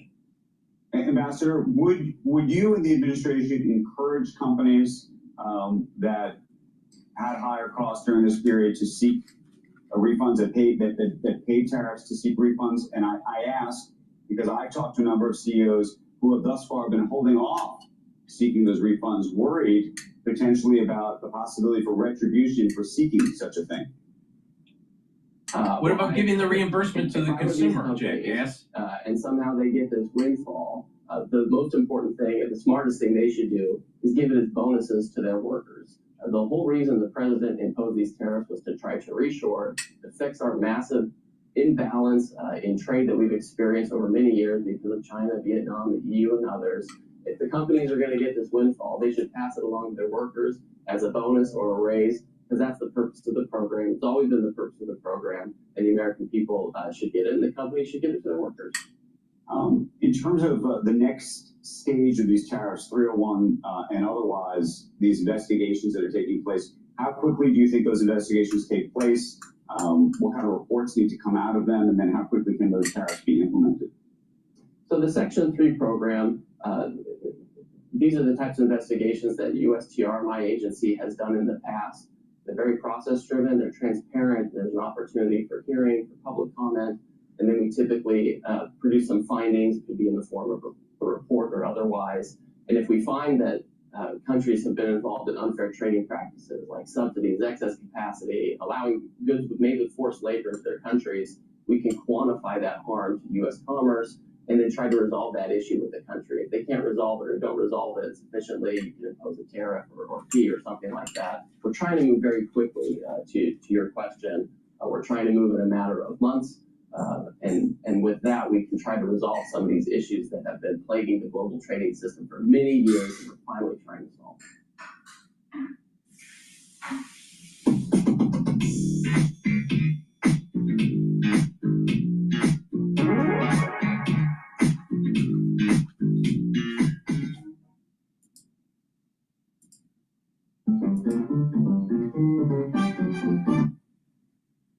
All right, let's listen into BBC. This is an ex-military British guy, really, really informative. Now, you may have heard of a very small rocky outcrop island about 15 nautical miles off the coast of Iran called Karg Island. What is its significance, and why are the US making plans to potentially try and seize it? Hi, my name is Mikey Kay from the BBC's Security Brief, also a former strategic military planner in the British military. So why is Karg Island so strategically important to the US? Why are the US trying to seize it? Well, this is why. 90% of Iran's export crude oil comes through that island. 90%. And the reason for that is it's effectively a terminal. And the terminal allows very large tankers that can carry up to 85 million gallons of oil to be able to come up to the terminal quite easily and then come back down the Persian Gulf and out of the Straits of Hormuz out to China. China is the main user of Iranian oil. So why else is it important? It's also the economic lifeline to the Islamic Revolutionary Guard Corps, or the IRGC. And if you take that island and you hold it, then you're effectively cutting off their lifeline, their ability to be able to conduct war. Now, there's been a lot of chatter both in open source intelligence and online about the Americans drawing up what's called a concept of operations, a CONOP. And a CONOP basically means different courses of action or different ways that the Americans could use their military capability to try and seize that island. So how does that work? Well, we all saw the 160th Night Stalkers in Venezuela. That wasn't just about a helicopter assault operation to pick up Maduro. There were a lot more capability and assets involved. You had suppression of enemy air defense. That's aircraft that effectively can look at the radars of anti-aircraft missiles, and basically as soon as the radar turns on, they can launch a missile off the rail to target that air defense system. You've then got intelligence, so Reapers, MQ-9 Reapers, drones effectively with really sharp electro-optic cameras and forward-looking infrared cameras that need to be able to sanitize the area. And then, of course, you have the helicopters themselves. The helicopters would need to be probably the MH-47 Chinook. That has the biggest range and also can carry the biggest troops. The troops involved would likely be Delta Force, which is the same unit that took part in the Maduro operation. And then you have the MH-60 Black Hawk helicopter. That's more about suppressing enemy fire. It's more about protecting the MH-47s as they take Delta Force and the Special Force operators in to seize the island. So how would that work? Well, it's 140 nautical miles from Karg Island to the coast of Kuwait. And helicopters generally travel at about 120 knots, which is 2 miles a minute. That makes it a 70-minute transit from the coast of Kuwait to Karg Island. However, when the aircraft get there, it's not like they're dropping off and then they're returning straight away. They would have to drop off, and then the MH-60s would likely go into what's called racetracks and orbits. Now, they would be there to lay down suppression of enemy fire in case there was Iranian guard corps on the island that were looking to defend it. So all in all, with a 70 nautical mile transit to Karg Island and a certain amount of loiter time, let's call it 40 minutes, and a 70 nautical mile transit back, that's 3 hours in the air. So we're now looking at refuel options. While there is an airbase, or certainly a runway on the island, there would be fuel at that airbase. But if I'm IRGC and I know the Americans were coming, I would probably contaminate that fuel. So as a US operational commander, I wouldn't trust it. But there is another option. Both these helicopters, the MH-47 and the MH-60, they have the ability to air-to-air refuel. What do the Iranians have that could potentially defend that island? Well, conventionally, they've got ballistic missiles and they've got anti-shipping missiles. But the problem with ballistic missiles is that you don't want to cause collateral damage to the oil export infrastructure on Karg Island. The Iranians are the masters at asymmetric warfare, asymmetry. So they don't want to destroy things, they want to degrade things. They want to draw this out for as long as possible. And they're using a low cost-benefit ratio. And what that means is that their equipment is very simple and it's mass-produced, and they can produce it easily. So in terms of an asymmetric threat, what does Iran have? Well, it's got what's called go fast. They're fast attack boats, fast attack craft. You might even see 2 people on a jet ski, one of them driving and one of them with a rocket-propelled grenade on the back. The point being is they're hard to target and there can be lots of them. What else does it have? Well, it's got the Shahed 136 drone. That is ubiquitous. The Iranians are thought to have over 50,000 of these Shahed 136s. Once again, not hard to target as a singleton, but when you put them up in swarms, it can overwhelm air defenses. And then you've got mines. The problem with mines is that the Iranians have a lot of them. They're not particularly sophisticated, but what they do is they cause a massive problem for any US maritime patrol vessels coming into the area. And why is that? Well, because as soon as the Iranians say that they've mined Karg Island, it's then up to the US to prove that the Iranians haven't. And that takes a lot of time, manpower, and resource. The other thing as well is you've got tidal currents inside the Persian Gulf. So even if the US could clear a certain area of the ocean through mine clearance using mine hunters, the currents will then bring other mines back into that area. So there is actually no way on the map of being able to discern and protect a certain area where US vessels can go through. So does this idea of the US assaulting and seizing Karg Island bring in other players? Now, we already know that China are providing large cargo aircraft that have been coming into Iran post-Operation Midnight Hammer in June 2025. What they've been bringing into Iran, we don't know. But there are ideas that it could be bringing in ballistic missile capability, surface-to-air missile capability, anti-shipping capability, and also radar systems that aren't as vulnerable to the suppression of enemy air defense aircraft than we think. So they're certainly supporting Iran right now. We know that the US is trying to degrade and destroy Iran's ability to make military capability, its defense industrial base. So if it can seize Khan Island, does it have the capability to defend it without damaging the infrastructure? And if it does, what is that going to do to global oil prices? And what's the potential for other actors, such as China, to get involved? With Canva AI, you'll never design alone again. Just tag in Canva for instant design feedback and suggestions, all from within the engine, so you won't break your workflow. Enjoy creative confidence with Canva AI. Try it today. National University, the perfect school for his bachelor's degree. National University's 4-week courses with monthly starts, free tutoring, and accredited online and hybrid options. He's ready for what's next. National University. Learn more at nu.edu.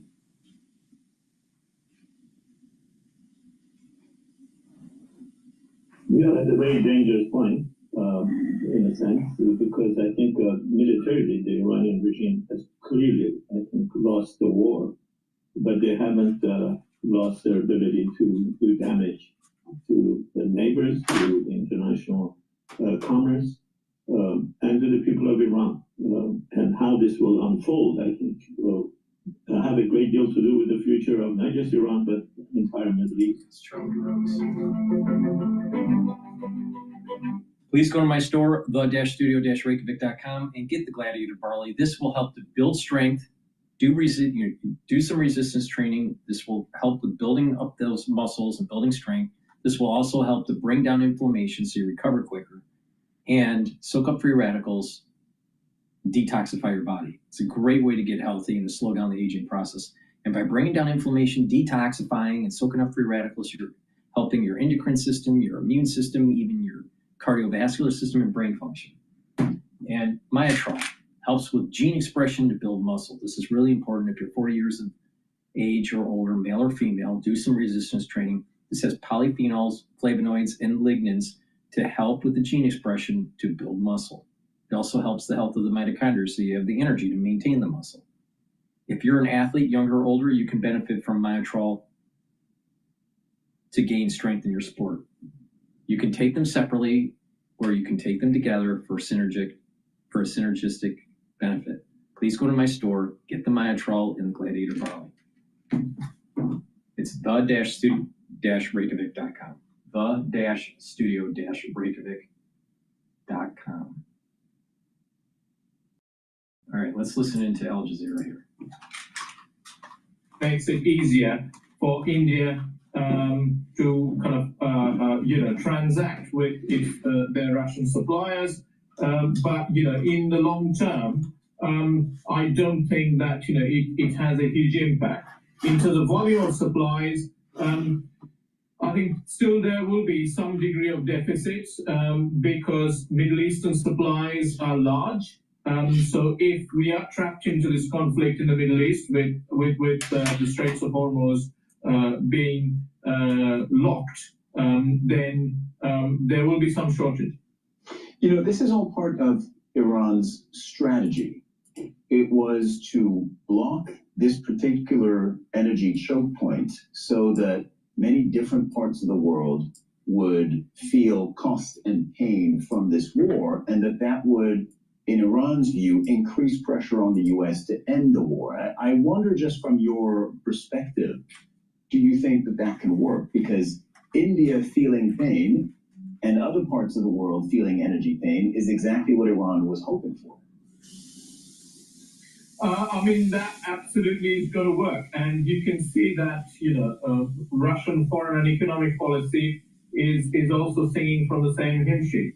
If I'm not mistaken, about 3 days ago, a Russian president commented to the media saying that Russia will be diverting, completely stopping its supplies of energy and energy-related products to the EU, what he described as unfriendly countries, towards the east. And his argument was that the EU and the unfriendly countries are looking to cut themselves off from Russian energy supplies by 2027 anyway.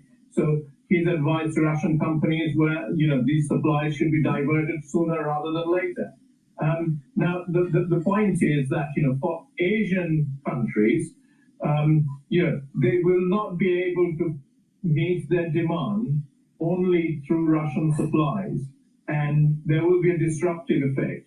Longer this conflict goes on, Europe will feel the pain, and obviously, given the high level of debt and macroeconomic challenges, it is quite likely that we will be looking towards higher energy price, inflation, and a recession, and that can then lead to financial crisis. Joining us from Brighton, Sandip Bhattacharya. Thank you very much. Thank you for having me. The bodies of 84 Iranian Navy personnel killed aboard a warship off the coast of Sri Lanka are being repatriated. A chartered flight is expected to leave Matala Airport near Gaul, but officials say talks are continuing over whether the survivors of the incident will also be returned to Iran. A U.S. submarine torpedoed the warship last week. Washington has asked Sri Lanka not to repatriate the Iranian crew. And as we've been reporting, many ships have been stuck on either side of the Strait of Hormuz because of the war in the Middle East. That has also upended the lives of thousands of Filipino sailors who form the backbone of the commercial shipping industry. Jamila Alindagan reports from Manila. Around 1 in every 4 seafarers in the world is from the Philippines. They work on ships that carry oil, food, and goods across the world, including through critical choke points like the Strait of Hormuz, where the Iran war is disrupting transit. It often takes 4 to 5 years of study at a maritime academy. Training centers like Mariana Academy in Manila has prepared thousands of sailors for international shipping lines. For many of them, it will lead to some of the world's most dangerous sea lanes. Rodolfo de Andante has been working on shipping vessels for nearly 20 years. He says there is a reason Filipino maritime workers are sought after. Being a horizontal rental, you give us something to do, and we will do it with excellent for you. Okay? And we don't compromise safety. Louie Tarantan hopes to follow the same path. Kasamain ko na. I've always wanted to become a seafarer. I work hard to prove myself. Do anything but HR. That's what I tell my kids. Don't drink from a fire hose. Paycor's HCM streamlines people management from hire to retire and everything in between.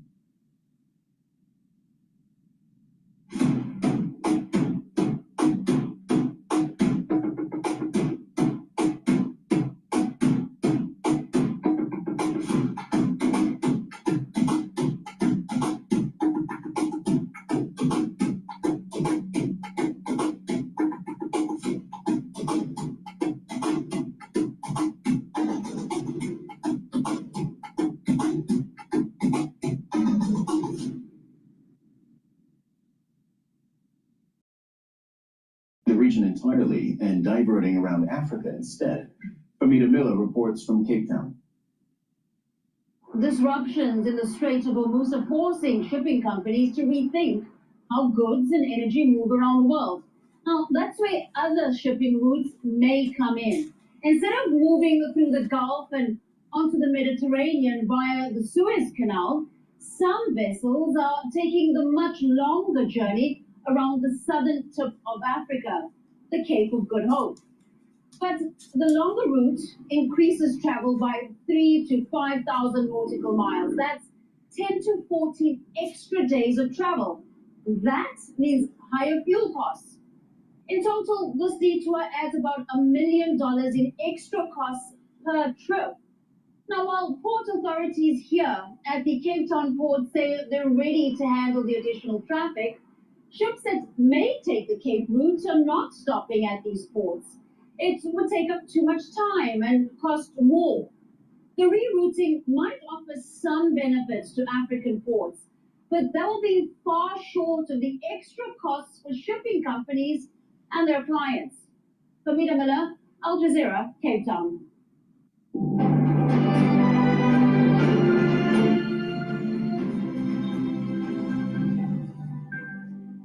Let's take a look at other global stories. Cuba's President Miguel Diaz-Canel says his government has held talks with the U.S. to discuss its blockade against the country. It has cut off Cuba's oil supplies from Venezuela and Mexico, crippling the economy and triggering a humanitarian crisis. No fuel has entered Cuba in 3 months. The gradual decline of diesel reserves and fuel made the electrical grid increasingly unstable. Our Latin America editor, Lucia Newman, reports from Washington, D.C. Cuba is, I would say, a harder nut to crack, perhaps, than Venezuela. They say that they are, and they have recognized today for the very first time that there are talks taking place with the United States, but they say it's about resolving their common differences, not about behavior change. Now, keep in mind that today, Diaz-Canel, the president of Cuba, also announced that they were releasing more than 50 prisoners after talks, he says, with the Vatican, that this was a gesture to the Vatican, but not to the United States. There is still wiggle room. There is room for some things to change, opening up economic possibilities, opening up tourism for the United States, but actually changing the political system of the country or letting, as Donald Trump says, a friendly takeover of Cuba take place is another thing altogether. We'll have to see. But the Cubans right now are not anxious to do that. And in fact, Diaz-Canel contradicted President Trump, who says that these talks have been taking place for a long time and that they're well advanced. He says that they're just beginning, that it's going to be a slow process and that they'll have to see what happens. The Afghan government has accused Pakistan of targeting civilian homes in overnight airstrikes. A spokesman says military aircraft bombed Kabul and the southern province of Kandahar, killing women and children. This is the latest flare-up in months of hostilities between the neighbors. Pakistan says Afghanistan supports armed groups that carry out attacks on its territory, an accusation that Kabul denies. Displaced Palestinians who fled Israeli strikes have returned to Gaza City to find their temporary shelters destroyed. The Israeli army bombed their tents on Wednesday. Israel has continued to carry out attacks across the Strip, despite agreeing to a U.S.-brokered ceasefire last year. The health ministry says Israeli strikes have killed more than 650 Palestinians since the truce deal came into effect. That was in early October. And today marks the fourth and final Friday of the Muslim holy month of Ramadan, a day with tens, if not hundreds of thousands of Palestinians would usually make their way to prayers at Al-Aqsa Mosque in occupied East Jerusalem. But this year, Israeli authorities have emptied the compound. Friday also marks Quds Day, or Jerusalem Day, observed by many as a reminder of a city increasingly under attack. Neda Ibrahim reports from Kalandia, near Jerusalem.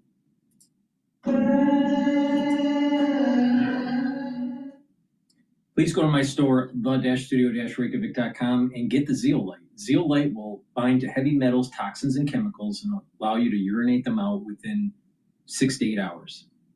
Take 3 small drops underneath your tongue, drink it with filtered water, do that daily to detoxify your body. When you do that, you're going to improve your immune system, your endocrine system, and your other organ systems.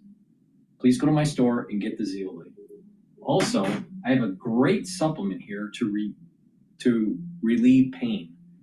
Muscle aches, headaches, tension headaches, even joint pain.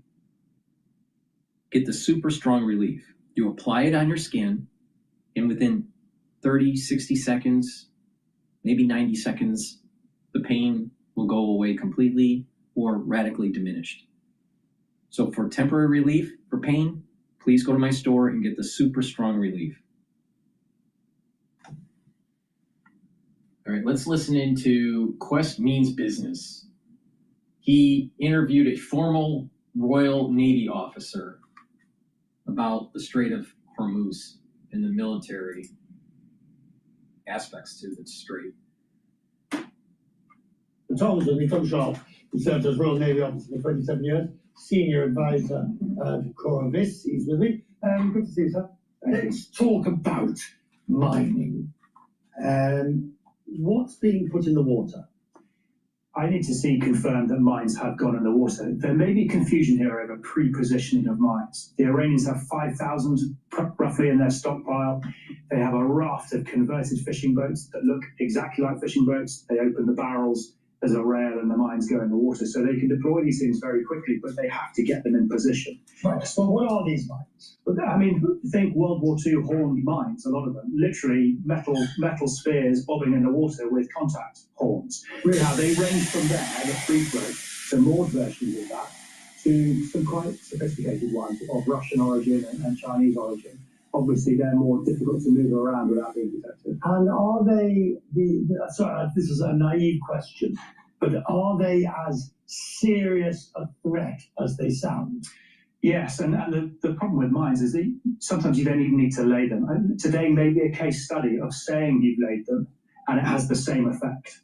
But the reality is they will hold you below the waterline, and unless you're a warship with lots of watertight compartments, you could get serious damage as a result. So what would you do? You've got to go in and clear them, and that takes a long time. And like everything else in the Straits of Hormuz, in order to get in there to clear the mine threat, you've got to create the conditions, and that involves taking down their other threats, surface and air threats. Right, now let's talk about this. So we please have a map of the Strait of Hormuz in Remain. We can talk about it as we go through it. We know this is the chokehold. We know that nothing's moving. We know it's geographically very difficult and that there are ships now at anchor and stranded on either side. This idea of escorting through, is it realistic? It all depends on the threat. I mean, I know this is a sort of how long is a piece of string question, so there's not a satisfactory answer to it. If you can write down the threat in the air, surface and subsurface domain to an extent where you're content to go in and take that risk, then yes, it is. If you can't, then you have to go in very heavy, and then it stops being sustainable, and you can't do it for long. Right, but the chief executive of Maersk earlier on this program says, listen, I don't care what guarantees, I don't care what insurance or escorting, I'm not putting my men and women at risk on my container ships because it's just not, it's not on. And I think that's critical. The military will go, well, we've cleared it. But okay, fine, that's only part of the equation. You've then got to convince the entire community that it is clear to their satisfaction. And we know from the Bab el-Mandeb and the Houthi threat, which was not dissimilar, that there can be a discrepancy between those two things. The ships that are going there, let's just talk about the Royal Navy, if I may, since we're in London and you're a former officer in that. I'm just reading your article that you wrote, Is it really that bad that there are no ships? The Prince of Wales is goodness knows what. There's no frigates. A couple of is it really that bad? I'm afraid it is. This is 30 years of decline, and of course it doesn't play out at the moment of your choosing. In fact, it plays out at the worst possible moment, and so it is. So when the magazine, the Paris Match, the French magazine, the political editor wrote, with no ships to accompany it, the British forces may have to ask France for help.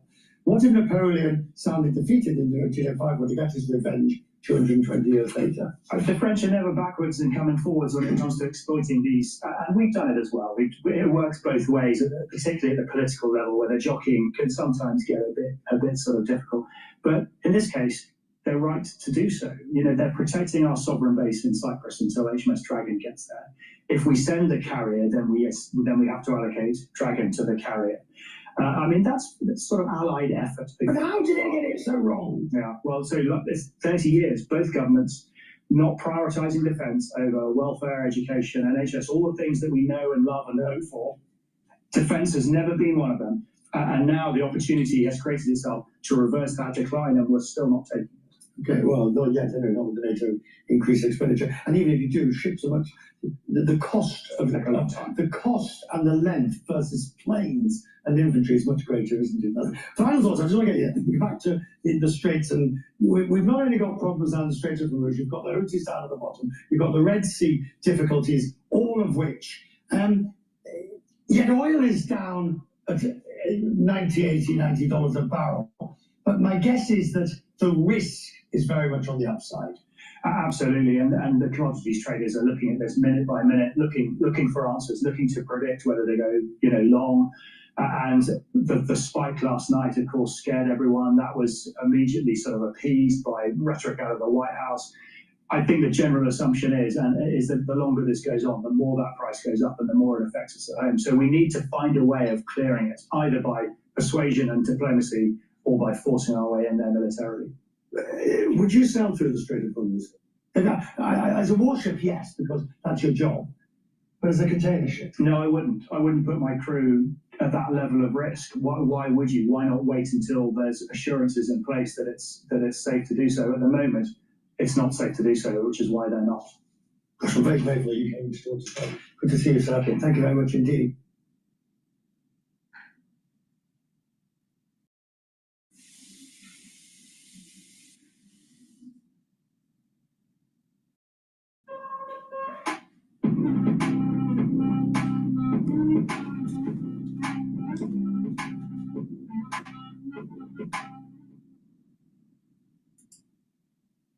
I love that I can take an 80-page.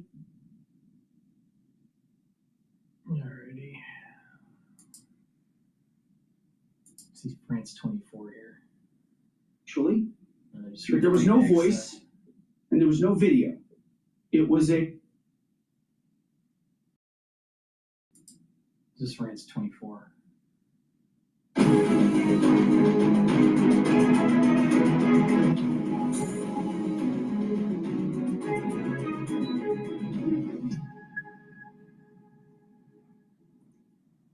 Hello, you're watching Talking Europe. The EU's immediate response to the US Israeli attack on Iran was similar to its initial reaction to the Trump administration's kidnapping of Nicolas Maduro in Venezuela, monitoring the situation closely and staying in close contact with regional powers. In both cases, it's hard to escape the impression that the EU lacks hard power, or is perhaps unwilling to use the levers that it does have. Some today are recalling a phrase said by a Belgian foreign minister in the 1990s about the EU being an economic giant but a political dwarf. And when it comes to Iran, we're also seeing divisions between EU member states similar to what we saw during the Gaza crisis. Well, for this episode, I'm joined by two MEPs from the European Parliament's Delegation for Relations with Iran. Hannah Neumann is a German Green MEP, and she is the chair of that delegation. Hello to you. And we're also here with Michalis Hadji-Pantela, a Cypriot MEP from the European People's Party. Welcome to you as well.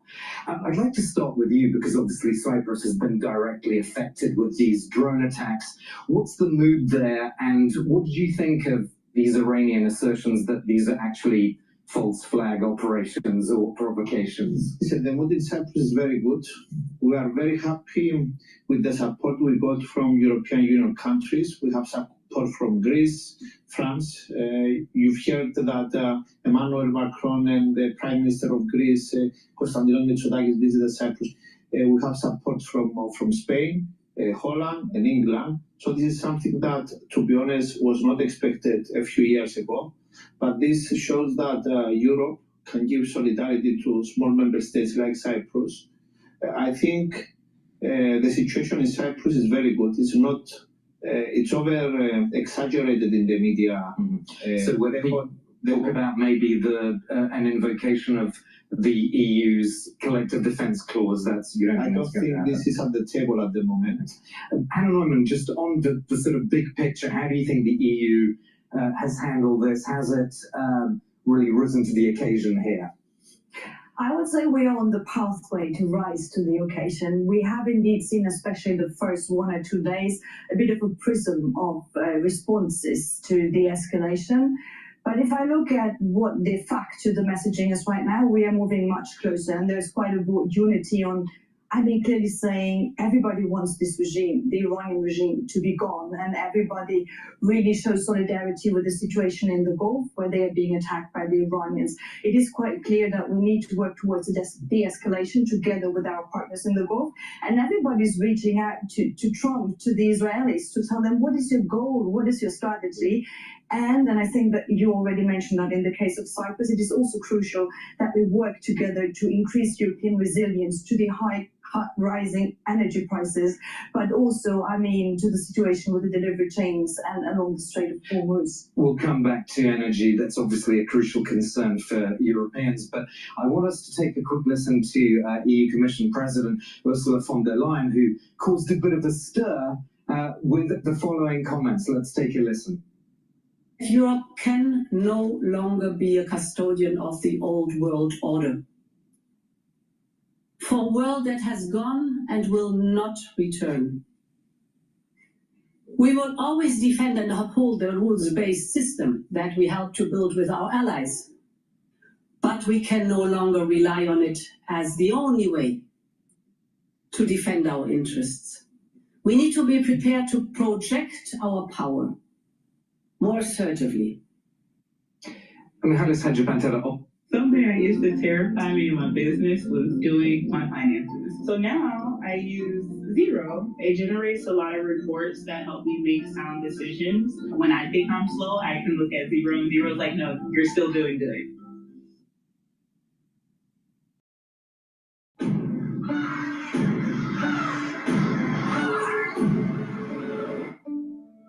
Something's different. I'm changing. I don't know if I like who I'm becoming.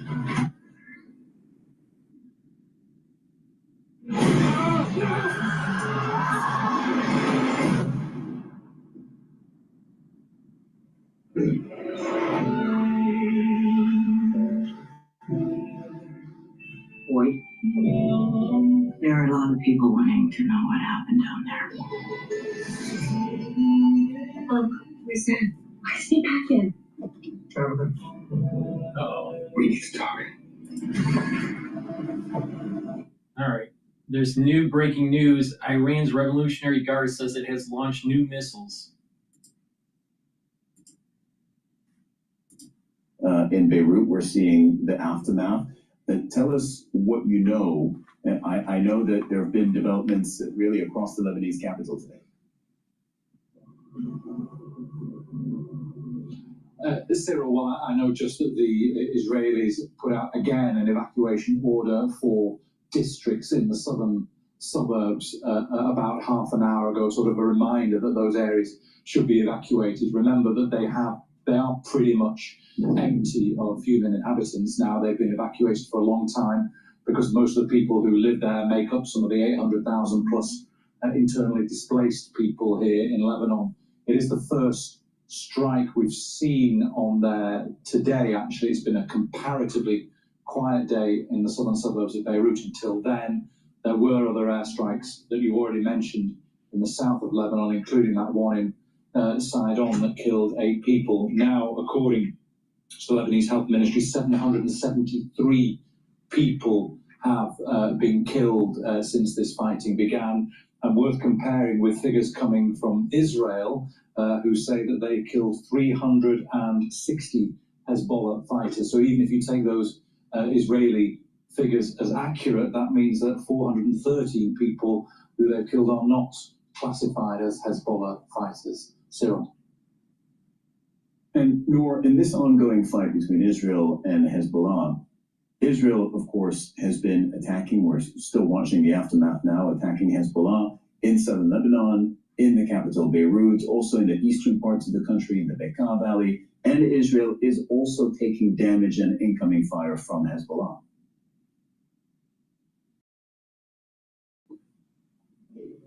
It most certainly is, and this is the criticism that the Israeli government is facing. Now, remember, Sarah, there was a ceasefire in place, a one-way ceasefire, actually announced in November 2024. Israel announced victory. The Israeli prime minister said Hezbollah was set back at least 2 decades, that it couldn't hurt Israelis anymore. The tens of thousands of Israelis that had fled northern communities in Israel went back, started rebuilding. Well, now dozens of homes are damaged because once Israel launched the attack on Iran, once Israel opened the war front on Hezbollah, all the brakes were off, and Hezbollah was returning fire and firing at those northern communities, at military and intelligence assets that are strewn across the entire north of Israel. There are calls for evacuation of those communities. The government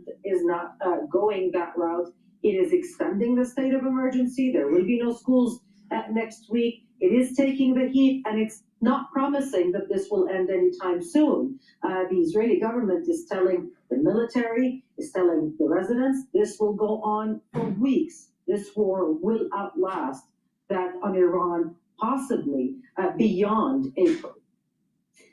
Bernard, back to you in Beirut. Something I know you've been monitoring. The Israeli Air Force has been dropping leaflets over the Lebanese capital. What for, and what do they say?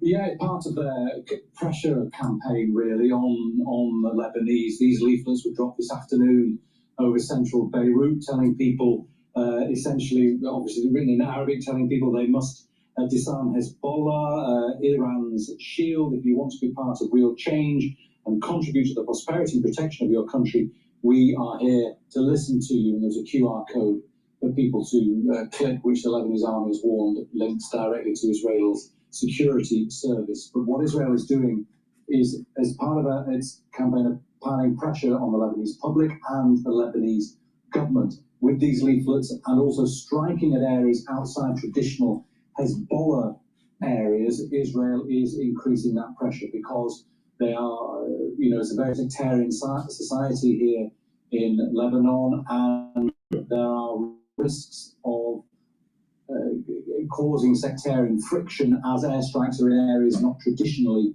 of Hezbollah support, and then Israel adds these leaflets to it as well. It piles on the pressure on the Lebanese government to try and disarm Hezbollah, which it hasn't yet done. All right, thank you very much to Nor O'Day in Ramallah, Bernard Smith in Lebanese capital Beirut. Thank you. UN Secretary General Antonio Guterres is in Beirut, where he has met with President Joseph Aoun and Parliament Speaker Nabi Berri. Guterres is urging all sides to come to the table and stop fighting. My message is very clear. We must stop this war. We must have an immediate ceasefire. And my appeal to both parties is, let's do an immediate ceasefire. Let's stop. Nope. The Iranian regime must die. Please go to my store, the-studio-reykjavik.com, and get the collagen. This will help your skin, your nails, your hair, your musculature, your bone density, even joint health. Take it every day. This is a month's supply. You can take it separately or you can take it with the collagen, but get also the collagen. This will help to remodel joints if you've had a sports injury or just getting older and you're having problems with your cartilage. Now, how collagen works is that you take 2 large droppers of fluid and put it underneath your tongue and drink filtered water. All right, do this daily.